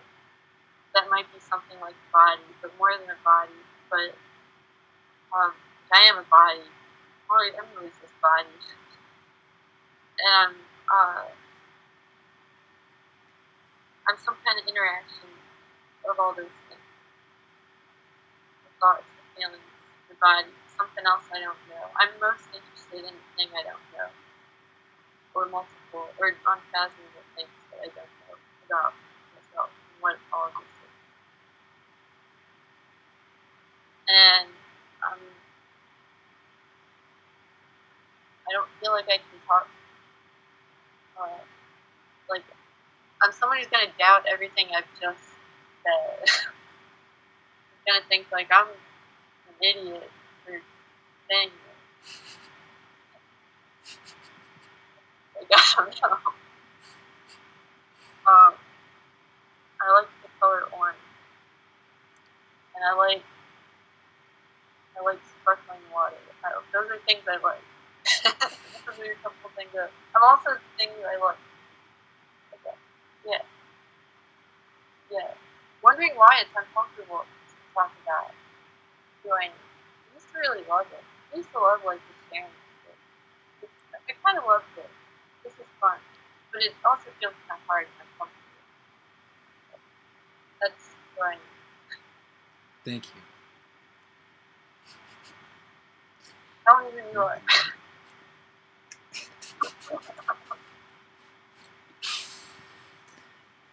I'm a person who's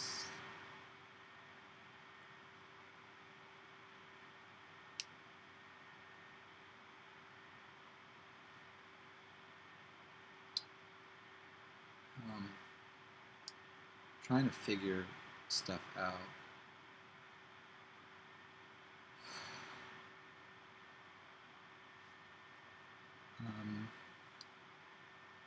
I'm a boy. I feel like a boy.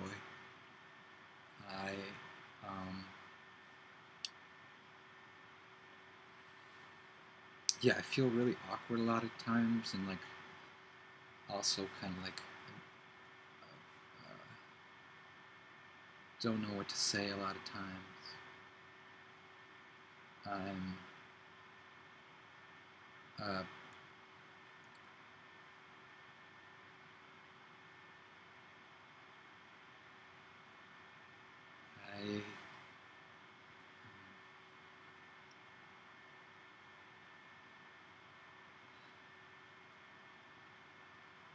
I guess I'm a person who gets with like a big ego and low self-esteem,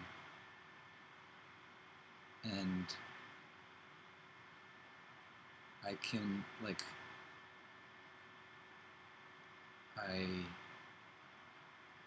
but is that who I tell me I am?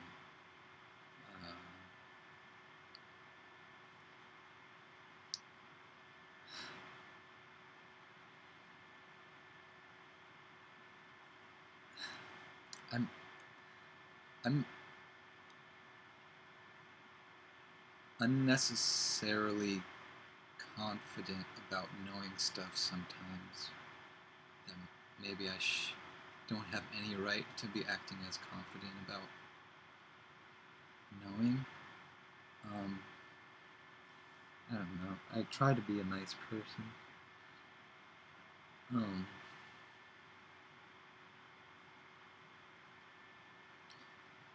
I?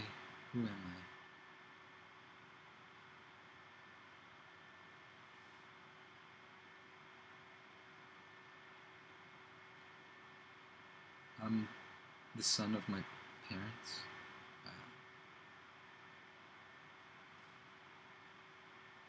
I'm a person whose two main addictions are smoking weed and masturbating, and those are what I like try to take control of.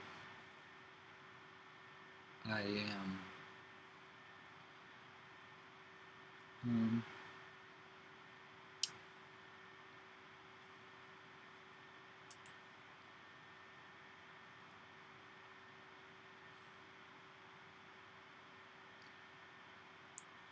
I'm a person who looks at other people and sees themselves in other people.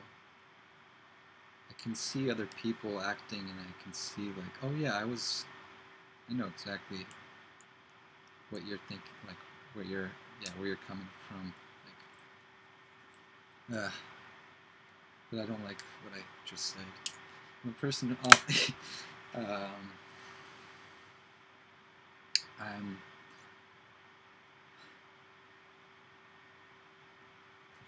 go by the name Ramsey.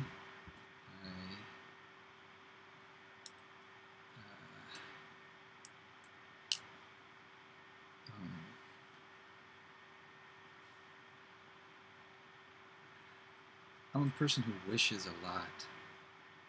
Spent a life wishing, thinking about, I wish too much, like I'll just like wish. My life is a lot of ways. That's not. I'm a person who's like trying to go forward with the idea that it doesn't have to be a struggle, that life can be happy. Yeah, I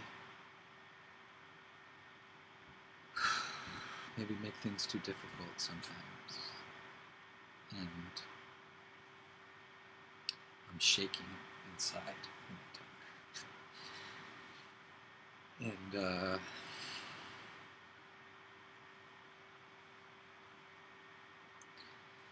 yeah,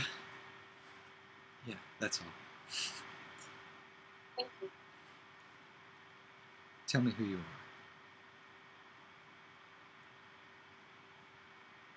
I'm someone who feels bad for life. I'm someone I regret most of what I've done with my life, and I've made a lot of mistakes. Um, and I try to cover a lot of that up. And I wish that things could be better, and I wish that not just for me, but for everybody, mostly for me. I'm pretty childish. I'm a childish, obstinate person who doesn't like that.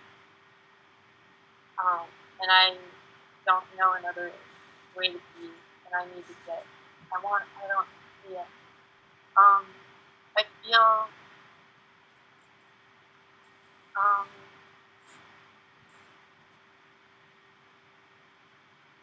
I'm a lot less put together than I seem. And I wish that I'm a person who I wish that I could delete everything, every record there is of me, that I've made. But I know that's like wrong to do somehow. I wish I had the power to just like get rid of it all. I like what it is now mostly, but I really made a lot of mistakes. I personally made a lot of mistakes. I'm someone who also tends to dramatize their emotions and their mistakes, and I am very wary of that. And I think I know stuff,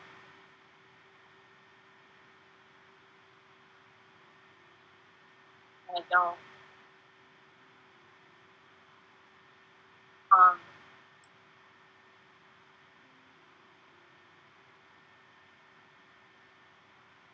I think I am a person who thinks maybe who is harder on themselves than they are, than they need to be. I'm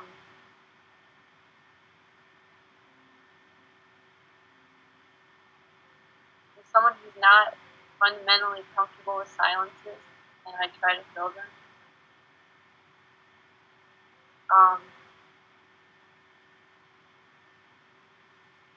I'm someone who feels, yeah, really bad. Yeah, like I'm wasting everybody's time a lot of the time. And uh, I'm someone, I was told that I smile too much, by someone at work, and um, I am working on that in therapy.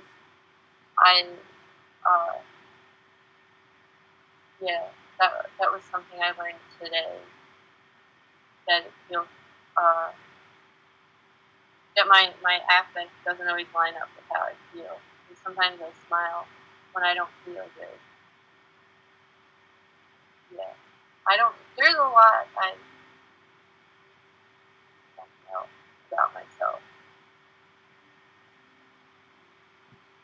And yeah, I'm someone who'd like to be attached to it, but also attached to the right thing. Um, Attached to things that, I don't know. I'm someone who rambles. I'm someone who rambles, and I'm someone who wants to stop rambling. girl. I'm a girl.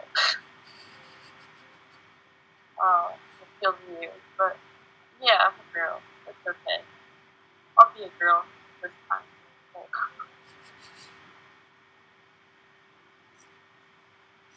Yeah, I don't know what I do with my life.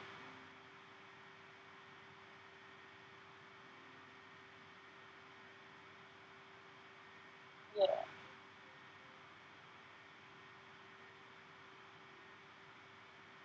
Someone who just doesn't really know as much as she thinks she knows. I think. Doesn't really know what. Yeah. Still struggling.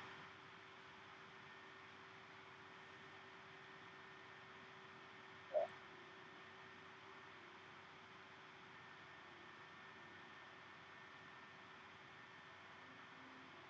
Feeling. I'm someone who feels better about all of this than he did. I mean, exponentially in the past year. I felt better about all of this, and that it's not hopeless. I don't think it's hopeless.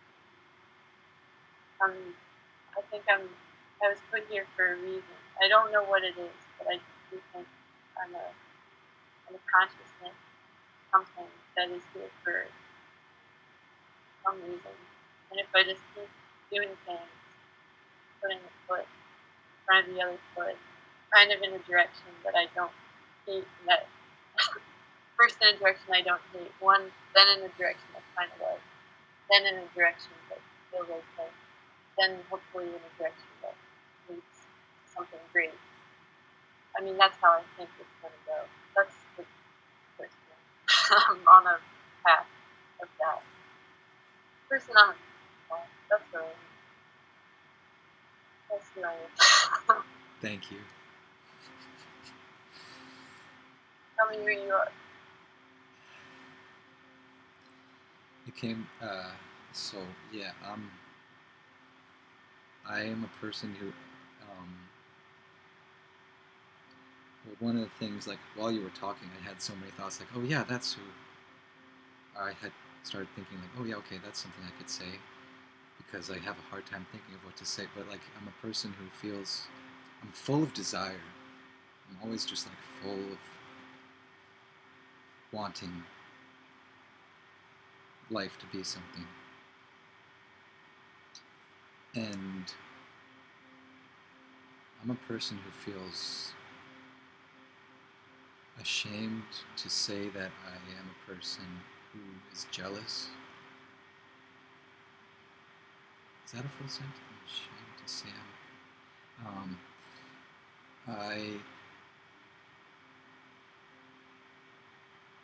I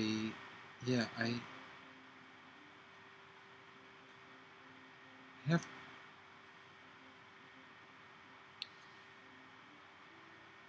I have so many things I want my life to be, but I don't move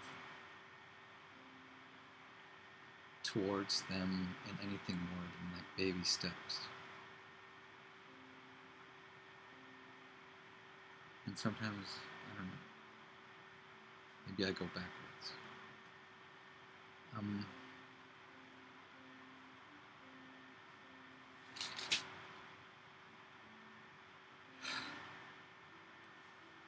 Yeah, I'm a person who just wants so much and is in conflict with wanting. Maybe because I've been told and also been proven through experience that desire and wanting stuff is just going to cause more problems. But then right now I feel like, what am I talking about? I don't know what I'm trying to say right now. Am I just digging out words? Like, I don't know. I'm a person who maybe wants to impress people and feels good about themselves when they get a sign that they impressed somebody. And feels in conflict with that because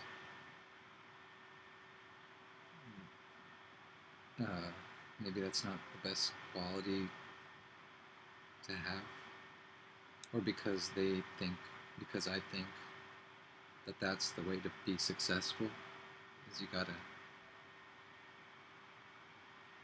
impress people. But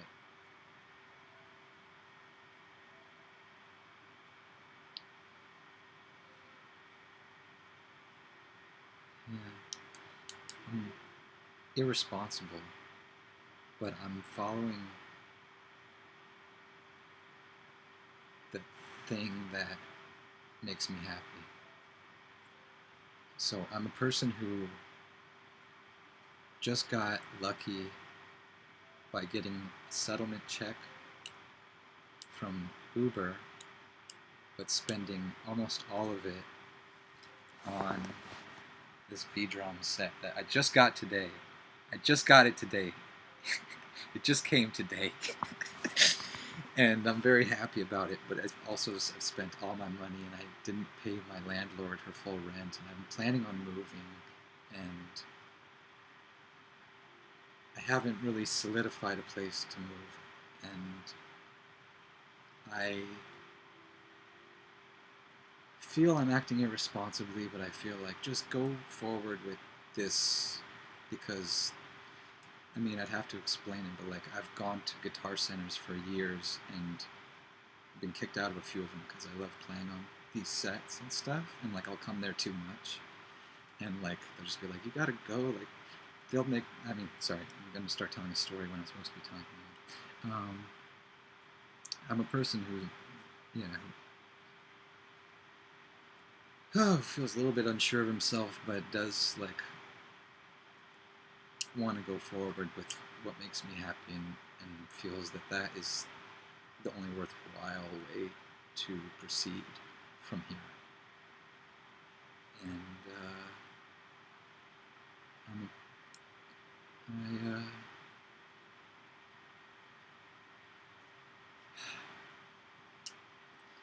I'm a guy who wishes like all the girls liked him.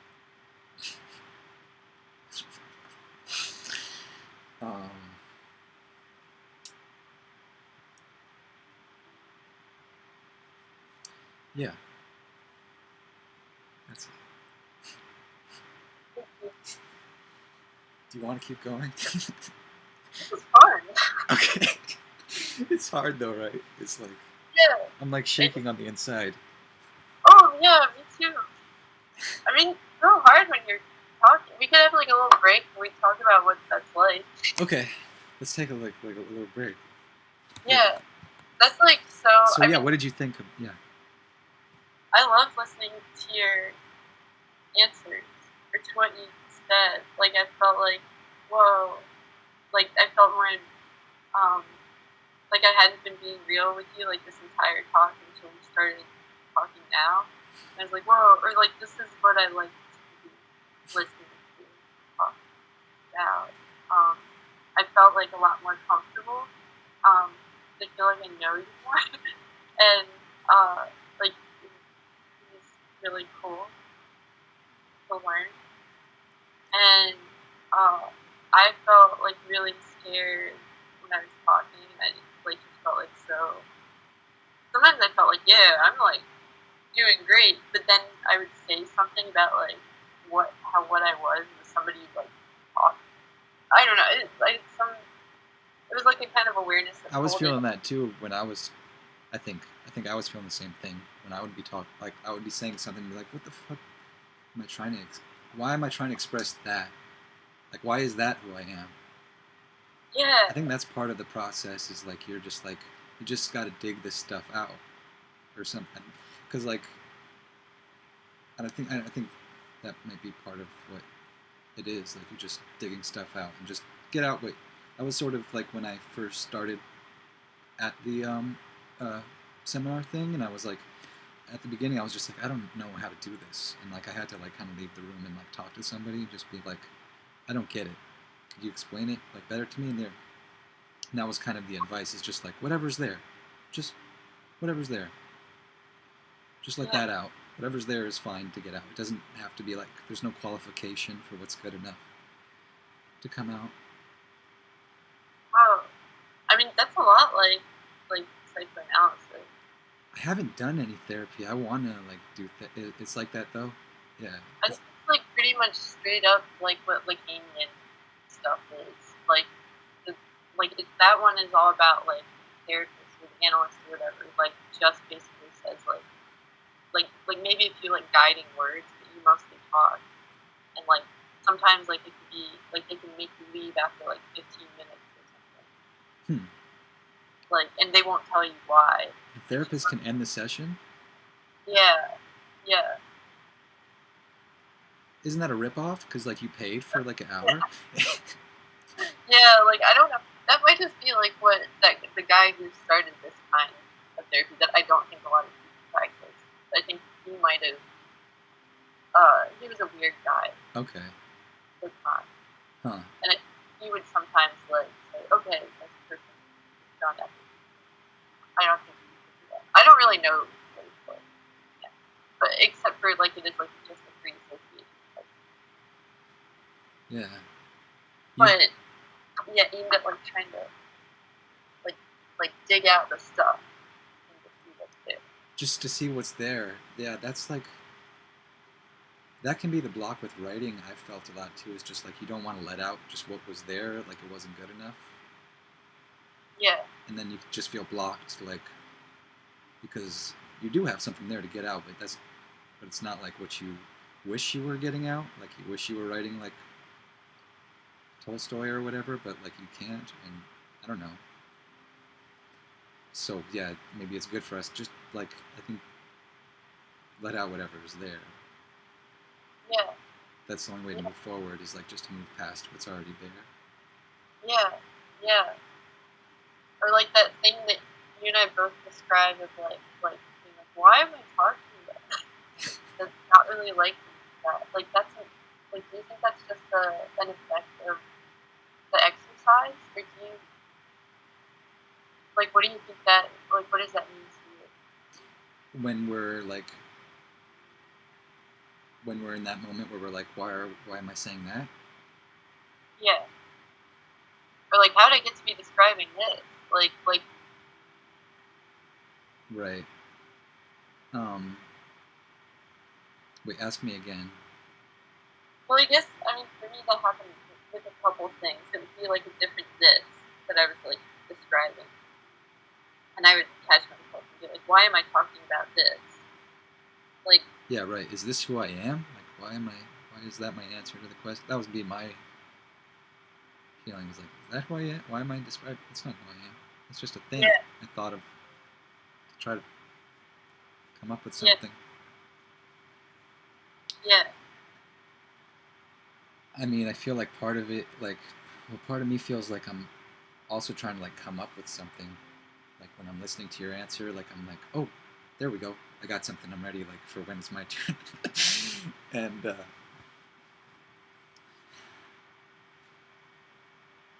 I had that too. But then I thought like I should not. It shouldn't be like a conversation. Like I have to say something different. right. Yeah, I think I wasn't allowed to do that. You weren't allowed to do that? Yeah. What do you mean? Or like, because you'd say things like the thing about your left side of your body having injuries, and I was like, oh, me too. But then that's like more like a conversation. Right.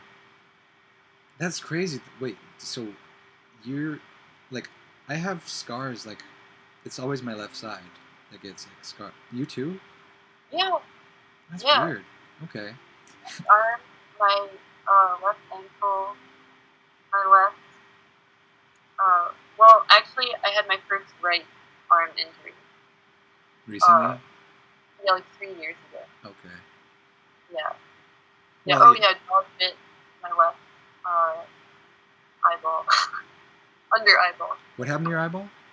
Oh, a dog bit it. I got stitches. Oh, okay. I broke my face right here.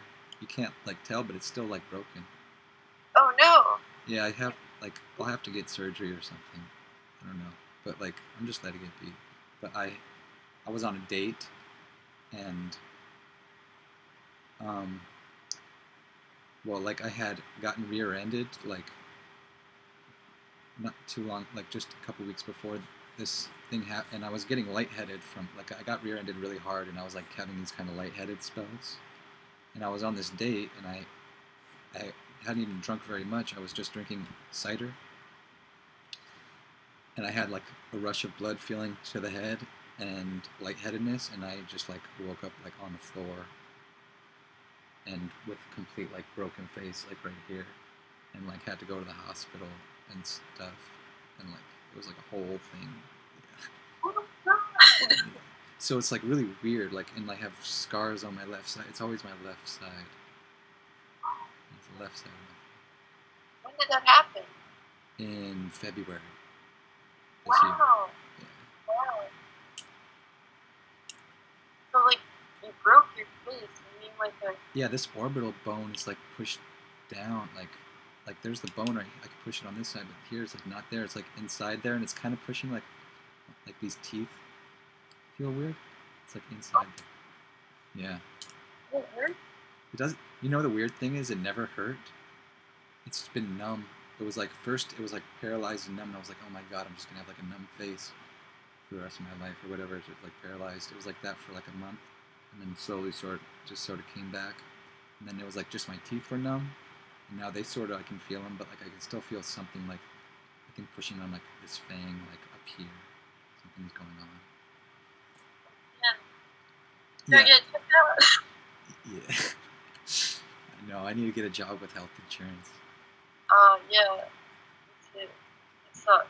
I know. Yeah. I'm gonna get. It'll. Yeah. Now I feel like I'm making it about me when I should be talking about you. You're not. Okay. No. That's like really intense. And you think about the drums. Think about the drums. Yeah. Buying the drums. Buying the Are you drum- like stressed out? Yeah, like kind of like so I got like I drove Uber. I was an Uber driver for like a few years when I was living in San Diego, and well, that's where I'm from, but I moved up to Portland, and you know, they had like a class action lawsuit, and it was like a weird, like I just got an email like 2 years ago, just like, do you want to be part of the class action lawsuit? And I like agreed to it and stuff. And then just like this year, they were like, yeah, congratulations, and here's like $4,400, and I was like, oh my god. And it actually like it's crazy, like and then but this is what I've been wanting, so I was just like, that check is going towards this because I've wanted this for so fucking long, and this is it. It's like, because the money could just go, you know, you could end up paying your rent for 4 months and then it's gone, or you could have this and figure it out. Yeah. So yeah, it's kind of, it feels like irresponsible, but it's also like what I have to do. Yeah. What's gonna make me happy? What's gonna make my life like what I want in my life? Yeah. So in a way, it is responsible because it's what you really want. Yeah. Yeah. Yeah. I hope you're able to pay it too. I hope your landlord's cool. Yeah. Luckily, I can just play with headphones on, Yeah. so it won't bother anybody. Oh. Sounds like fun.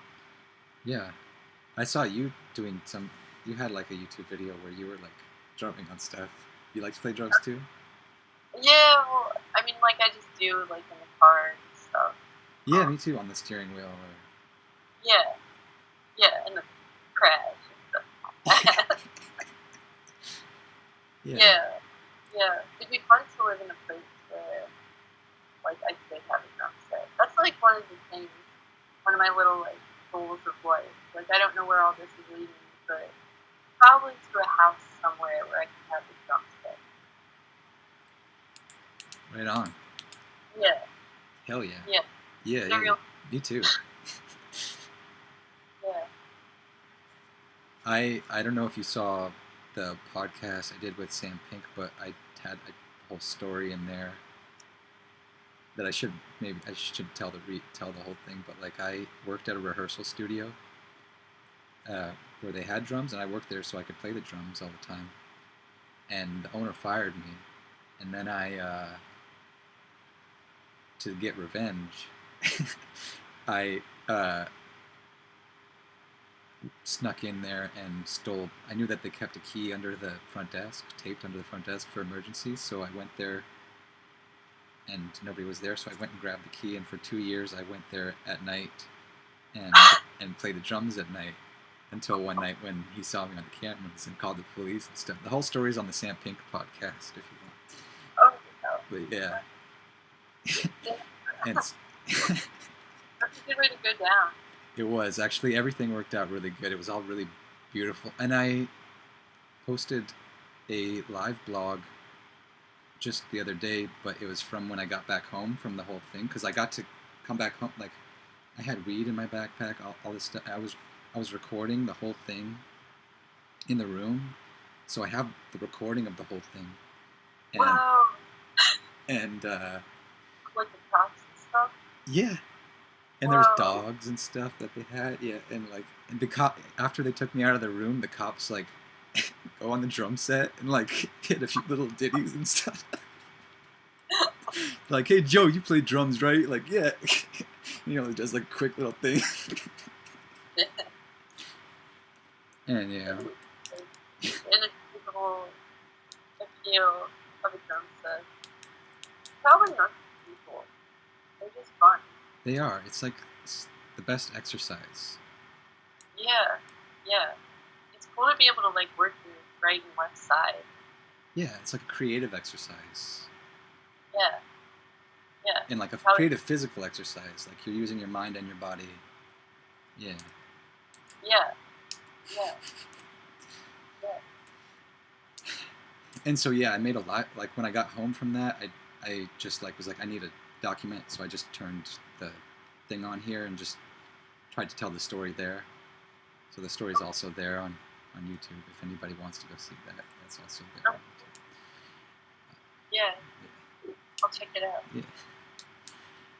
Oh, you said a thing a while ago about like spending a lot of money, spending all your money on pot and stuff. Yeah. And this thing that we've been looking at this whole time, it's something that I bought with my like pot money. What is that But- behind you? Is that a tent? Tent. It's like a black tent that it's like a pillow and stuff. And it like if you close the door on it, it's like my meditation tent. Oh, that's awesome. Yeah, yeah. That was like my. You can't buy pot anymore, Megan. But you have to spend money recklessly on something. Oh, right. So, Also, like, get out of my bedroom because that's where I was spending like all my time. I was like, I need a little break. so you made another room for yourself, like a little, Yeah. little nook. Yeah. But I'm really happy with this purchase. This was like me following the be responsible. Right. It's all pillowy in there. Is it like a genie bottle? Yeah, it was a lot.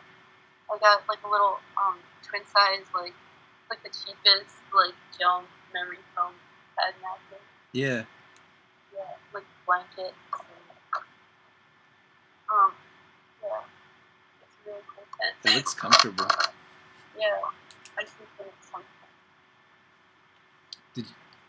I guess we all would, but when you were a kid, you liked to make these kind of things too. I would, like, with your couch, put your blankets over your Oh, couch and make like a little place for yourself to like be inside. Yeah, like fort. Yeah, fort. Yeah, I guess everybody does that. Yeah. Yeah. Yeah, what's the thing doesn't do have you read any like Grant Morrison? You ever heard of Grant Morrison? He's Uh-huh. really, I think you'd like him. He makes like comic books. He's a writer of comic books, and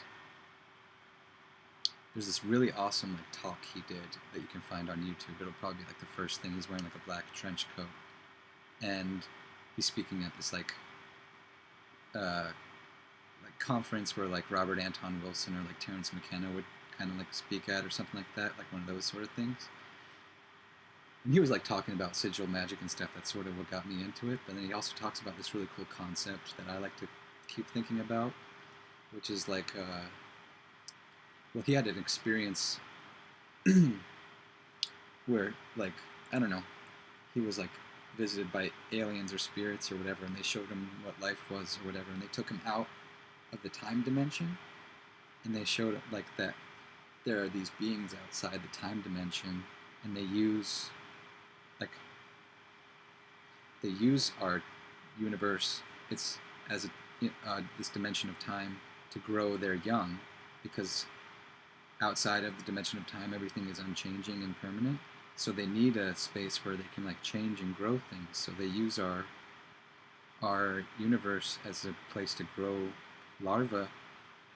And also outside the time dimension, like we're all looked at, like we're all kind of can be perceived like the way we perceive a book, like in this dimension, like we would be like this, and like every page, every moment in your life is like a page in the book, and like and if you could see it like visually, everybody's like a caterpillar, just like going everywhere, back into their mother eventually, and her back into her mother, and everything is all just kind of like sprouting from this one thing.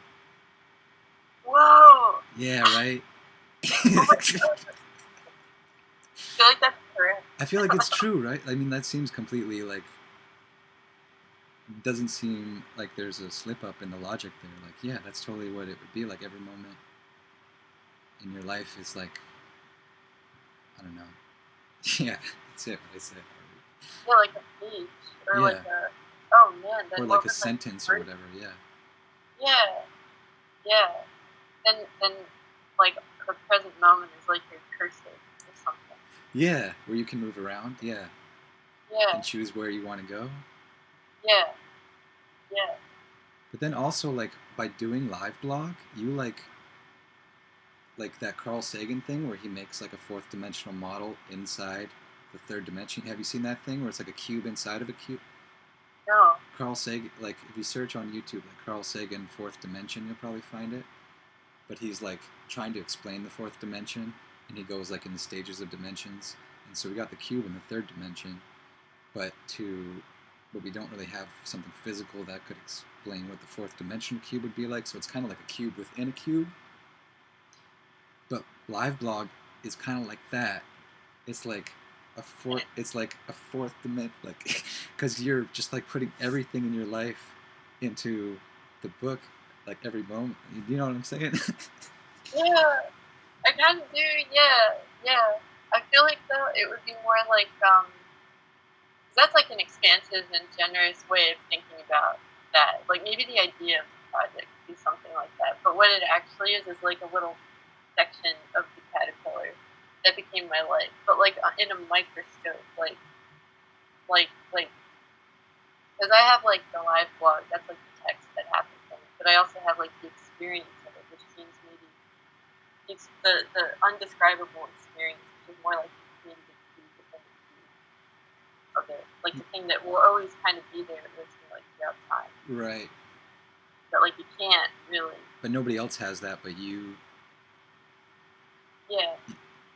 Yeah, but I could like get a little segment biopsy of it or something. It's really cool. Carl Sagan fourth dimension. Yeah, write that down. Everybody, write that down. Yeah.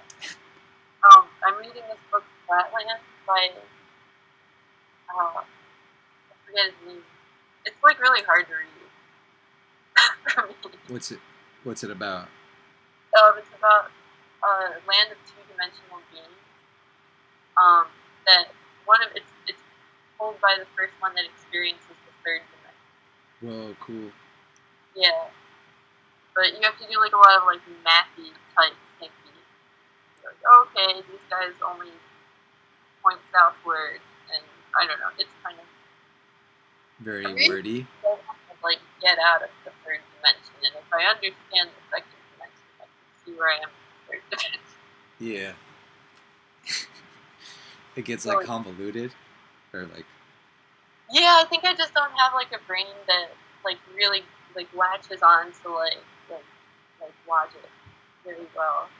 I try to, or like I mean like symbolic flawed with the math or things like that. Like my IQ is not really there if I have an IQ. I just need to, open my mind a little more to that one. It's a cool idea. I think about one of the characters in your book, that checkout girl who's like, right? You remember that? Oh, the one outside Royal Farms? Maybe. But like it's like whatever you say to her, she's like, right? Oh yeah, right? Yeah, the Black and Mild girl? Yeah, the Black and Mild girl. Yeah, it's really cool. Yeah, right? Yeah. I don't know why I said that just now. Just that was something that was there to dig out at the moment. So cool. I guess for you and anybody else listening out, I've also like I think like I've done this TM meditation for a while, but I also did a Vipassana retreat some years back. I kind of think that's even like a better meditation. Do you know anything about it? Is that like with an anchor? With an anchor? Anchor. What? Tell me about it. I don't know about it. Tell me about it. Okay. It's well, it's like you'll go, like they have these places around the country where you can do a week retreat and it's free. They don't they'll only take a donation after you finish it. And it's a silent retreat, and you're just basically meditating all the time, and it's all focused on like instead of a mantra or your breath or anything, the focus that you're bringing it back to is the sensations in your body. So you're meditating. Like they feed you really good. That's one thing I want everybody to know is like the food there is amazing, and it's like always really good. And so you just so the first 3 days you're just focusing on your nose and your upper lip, and just focusing on noticing the sensations going on there. And then after like 3 days of that, you like start to do like body scans and stuff. But like the idea of it is that like it's a way, or maybe just my stupid explanation of it is like it's sort of a way of bringing your unconscious up, like bringing that iceberg up out of the water, because there's all these sensations happening all the time that we're just kind of not paying attention to and being unconscious of. They're happening, but they're in our unconscious mind. But the more like you just sit down and let your mind settle down into noticing these sensations, you're kind of more in the moment than you would be if you're in your head, because you're there with the sensations happening in that moment. Yeah. And yeah, and just it started to get really cool, like, and it's that simple, really. You're just sort of sitting there and putting your attention, like how meditation is, like you notice that you're not doing it anymore, and you bring yourself back. You just kind of, it's like that, like that's what it is to me anyway. Like that's what it seems like to me is meditation. It's like you're always just kind of like catching yourself and bringing yourself back to doing a thing. You're trying to keep yourself doing a thing, but it's like impossible, and your mind just keeps wanting to go other places. Yeah. So instead of your breath or a mantra, it's body sensations. And yeah, it was really cool. And I started to experience like weird phenomena during it. Like after you get to like the 5th, 6th, it's like a 10-day thing. So once you're like around day 6 or whatever, like you're sort of at like cruising altitude. Like I had like a moment on like the 3rd day where I was like wanting to leave and stuff. Like it's because meditation can be really boring. Like if you're, like if you want something else to be happening, but like then I sort of had a breakthrough, and then I like felt really good about it, and then went the rest of the time. And I had this like weird phenomena that started happening every time I started meditating. Every time I would sit down, is like without trying to, my body would just start like doing this, start Whoa. like rotating like this, and I could switch it too, like I could do it that way, and then I like before, like without like trying to, I just like go the other way, and then it would start going the other way. It was What? weird, yeah. And like I don't know, I've thought about it, and maybe it's just like my circulation.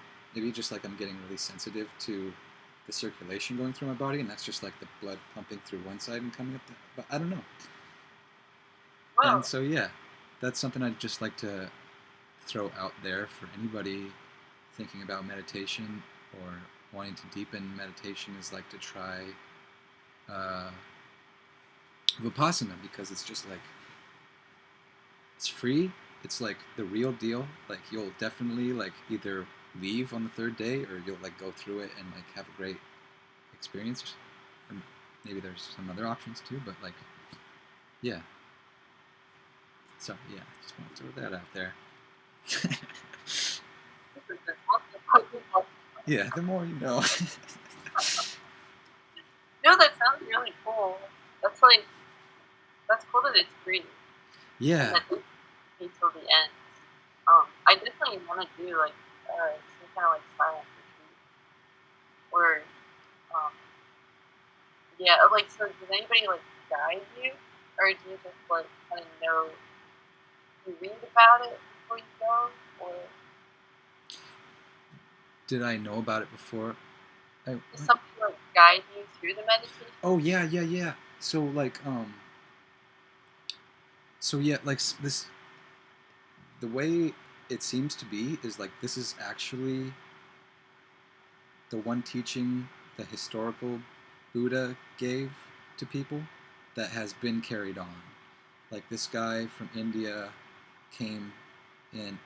So every night you watch, every night of the retreat, you watch a video of this guy from one of the very early first retreats, from the guy who brought it from India, and he gives a talk, and yeah, you get instruction on how to do it from the. There's other teachers there, and they tell you like how to do it. I mean, and yeah, and every night you watch this video of this guy who's he gives a talk, and I found every time the talk was really applied, like it really related to what I was going through that day. It seemed to me, I was like, I really need to hear like exactly what he said today, kind of thing. So there is guidance. Yeah. Oh, Yeah. oh, that sounds fun. Yeah. It's like intense. Like I had some intense dreams while I was there. Like I had dreams like with famous people I like hanging out with them, like weird, like Whoa. yeah, weird like dream. Like I don't know. Like I had a dream. Like do you know John Frusciante? Oh yeah, Red Hot Chili Peppers. Yeah, I love John. Yeah. I love John Frusciante, and I had this dream where I was in like this like classroom. There was all these like pianos, like keyboards around, and like then and like it's just sort of like known, I guess everybody knows we're all waiting for John Frusciante to come teach us something. So then he comes in the room and he's like, I'm not taking any questions, and then he's like and he starts like telling us about like music and stuff. And then like I was like, oh, but doesn't it work like this? Like you could do this? And then he like got right up in my face, like looking down on me, and I was like intimidated. I was like, like he asked me something, and I like woke up after that. Like, well, actually, no, I had fallen asleep. Like it was like the middle of the day, and I was supposed to just be taking a break, but I had like lying down in bed and fallen asleep, and like everybody was back doing the meditation, and somebody came to go get me, and so I was having that dream, and somebody like woke me up from that dream. But yeah, there was a lot of dreams there. Oh, wow. Do you like analyze your dreams too? Yeah, but not like, I don't believe in like a dictionary of analysis. Yeah. Well, yeah, you read Jung. Like Jung basically lays it out right that like whatever it is, whatever like a snake means to you, especially, or maybe what a snake meant to you that day that you had the dream, is Yes. what like that is what it's like pointing towards. It's not like a snake means that. It's like you can't open a dictionary like I had a dream with a snake, and That's how I think of Yeah. it. Yeah. He was like big, like. Okay, what is it to this person? Yeah. But like a snake can mean like so many different things to so many different cultures, and they all kind of have like a similar. There will be like some cards, like like Sure, there's some like, yeah, yeah. something. Like I dream about houses a lot. You dream about houses a lot? Yeah. Like how? Which I think, it's like a lot. Like you're always in a house? Yeah, like an endless house. Oh. Yeah, or like the house, like moving out of a house will be a theme. It's kind of a boring. So the first one that came to my mind, but like, so a house for me means something that maybe that connects to like something, like it's a symbol of the self or like the ego or like putting together. Yeah. Like I don't think that there is like one like super like thinking, oh, you dream about a house. You dream about a team. Yeah. But it's cool to like think, yeah, like what is Shanti Shante? Is he gonna mean something different to everybody? But He's like, not yeah. With dreams though, like when somebody tells you their dream, for me, a lot of the times it's like, oh, that meaning is pretty obvious. Like, yeah, you were stressed out about your mother coming to visit or whatever it is, like this kind of thing happened, or like, it's usually like, oh yeah. It seems kind of clear to me most of the time when I'm hearing a dream and I know what they're going through. I can be like, yeah, I can sort of see how your mind put that together. Yeah. I've been recording my dreams for the past like, I think it's like February. I've been trying to like, no, just since March. But it's like all my voice memories. Do you speak it? You speak the dream? Yeah, like right when I wake up. Oh, sick. Yeah. I don't know like right away. Like, well, sometimes I won't. Sometimes I'll just be like, what was that? But it's usually pretty quickly apparent. They're so cool. I know. Yeah, it's like my favorite thing. Like, but recently I've like I keep a notebook right by my bed, and like all my notes are just like lots of dreams, but I can't remember any of them. It's just kind of how it is. It's just like too many to bring back, and like I just can't bring anything back right now. I don't know, but there's a lot of stuff going on. Like, Yeah. I'm definitely dreaming about a lot of stuff, but I can't bring it back. Yeah. Right now, yeah. I got you. Yeah. Have you had any cool ones that you would want to share?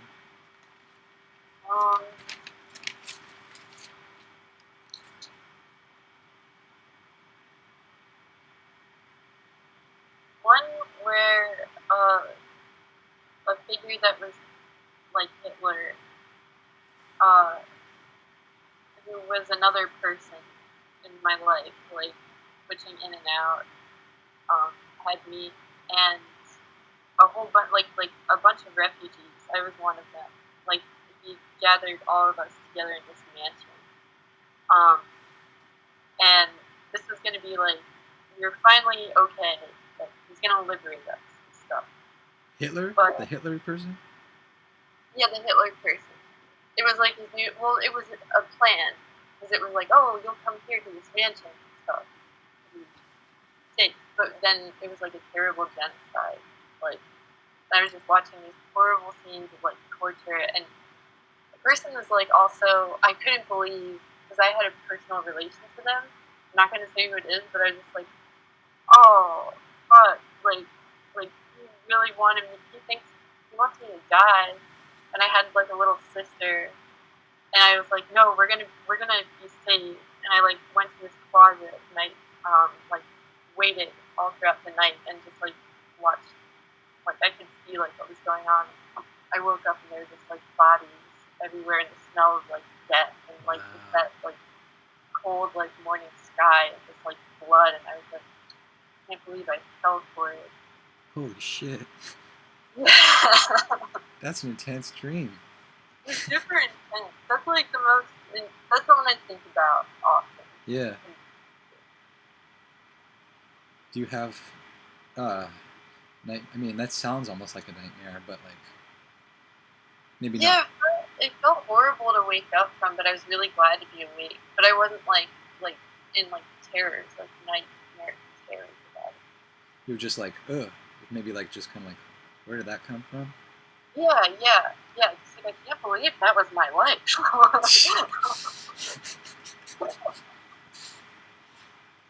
you have any like that recently? I haven't had like scary dreams in like a really long time. Oh wow. I used to have dreams though where snakes would be all over the floor, different kinds of snakes all over the place. Like I'd be walking, like looking at the floor, and I would see a snake and be like, oh shit, and try to walk somewhere else, and then realize, oh, there's one right there too, and I'd like jump over them, and then realizing, oh shit, there's one right there, and then he bites me on the leg, and I'm like, I could feel it on my leg, and I'm like, oh no, there's snakes everywhere, and but then I had this one dream where it happened again. They were all over the floor, and there was this big anaconda kind of snake, and it bit my hand like that. And I could feel it and everything, but I was just like, God damn. And I think I must have been like, oh yeah, I was lucid. And so then I was just like, fuck this. And I grabbed his lower jaw, and I was like, all right, you're not going anywhere, motherfucker. And like my little brother was there, Noah, and there was a little pocket knife on the ground. I was like, Noah, give me the pocket knife. And I like took the pocket knife and I cut off the snake's head. And I haven't had the snake dream since then. Oh my god! That's so cool. Whoa. Yeah. Fuck yeah. Yeah. I mean, my friend had a dream. He had he had a recurring dream about being like locked in a room with some guy keeping him in there with a shotgun. And I don't know, maybe this is just something like you can do with like recurring dreams, is you can like beat him. But like, so he would always have this like dream where he's like locked in this room and he can't get out. And there's the guy with the shotgun, he's not letting him out. And then, God, I forget how he got out, but he figured out like another room or something. He saw some secret way he hadn't noticed before. And then was just running out through like yellow leaves, he said. He was escaping through yellow leaves. And he hasn't had that dream since then. Whoa. Yeah. Ooh. Yeah. Whoa. That reminds me of this poem. I forget who it's by, but it's called like Autobiography in 5 Chapters or something. About like I was walking and I fell into a hole. And I'm not gonna fall into that hole again. And then the next one is like, I was walking and I saw the hole and I fell into it. And I got out of the hole. I'm not gonna fall into that hole again. Then the next one is like, I was walking, I saw the hole, and I turned around. I don't know, it goes on for like 5 or something iterations, but eventually like you just avoid the hole. Eventually they do avoid the hole, but they have to go through like a whole bunch of times of still falling in the hole. Yeah. Yeah. Yeah. That's cool. I like that. I wonder what... Yeah, me too. I had like a recurring dream about this old woman in my closet who was like... I was like awake in bed, and I knew something was in my closet, and I knew it was this old woman. And then I was like, oh shit, I can't move in the bed, I can't move. And I knew she was gonna come to like eat me, and she would like be at my bed, and she would take my finger and just bite it, and I would wouldn't be able. I'd be like shaking and stuff. Was that like a sleep paralysis kind of thing? Yeah. Those seem like the scariest things ever. Oh god, it sucks. Yeah. But that's not happening. I haven't had that in a long time. But maybe she'll come back. Well, like, you have to, like, slap her next time. Just be like, get the fuck out. Yeah. Take my pocket knife. Yeah, get your pocket knife and cut her head off. Yeah. Bitch. Run through the yellow leaves.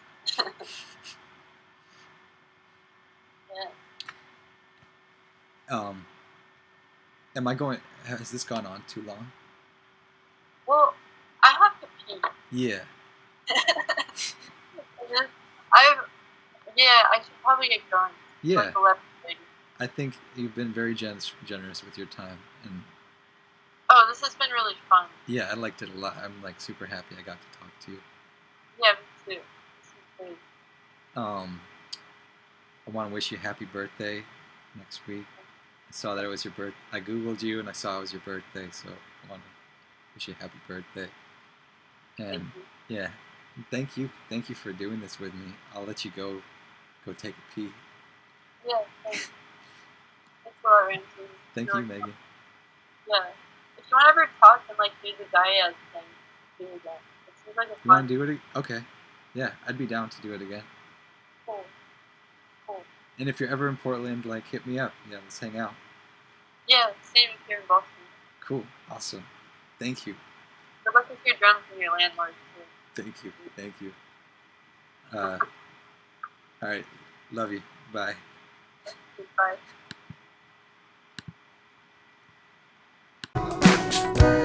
Alright, and thank you very much for listening. And thank you very much to Megan for being so generous with her time and with her attention and her kindness.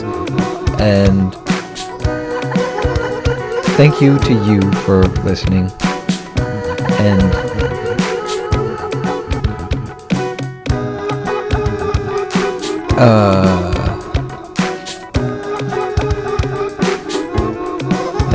next time we'll have somebody else, and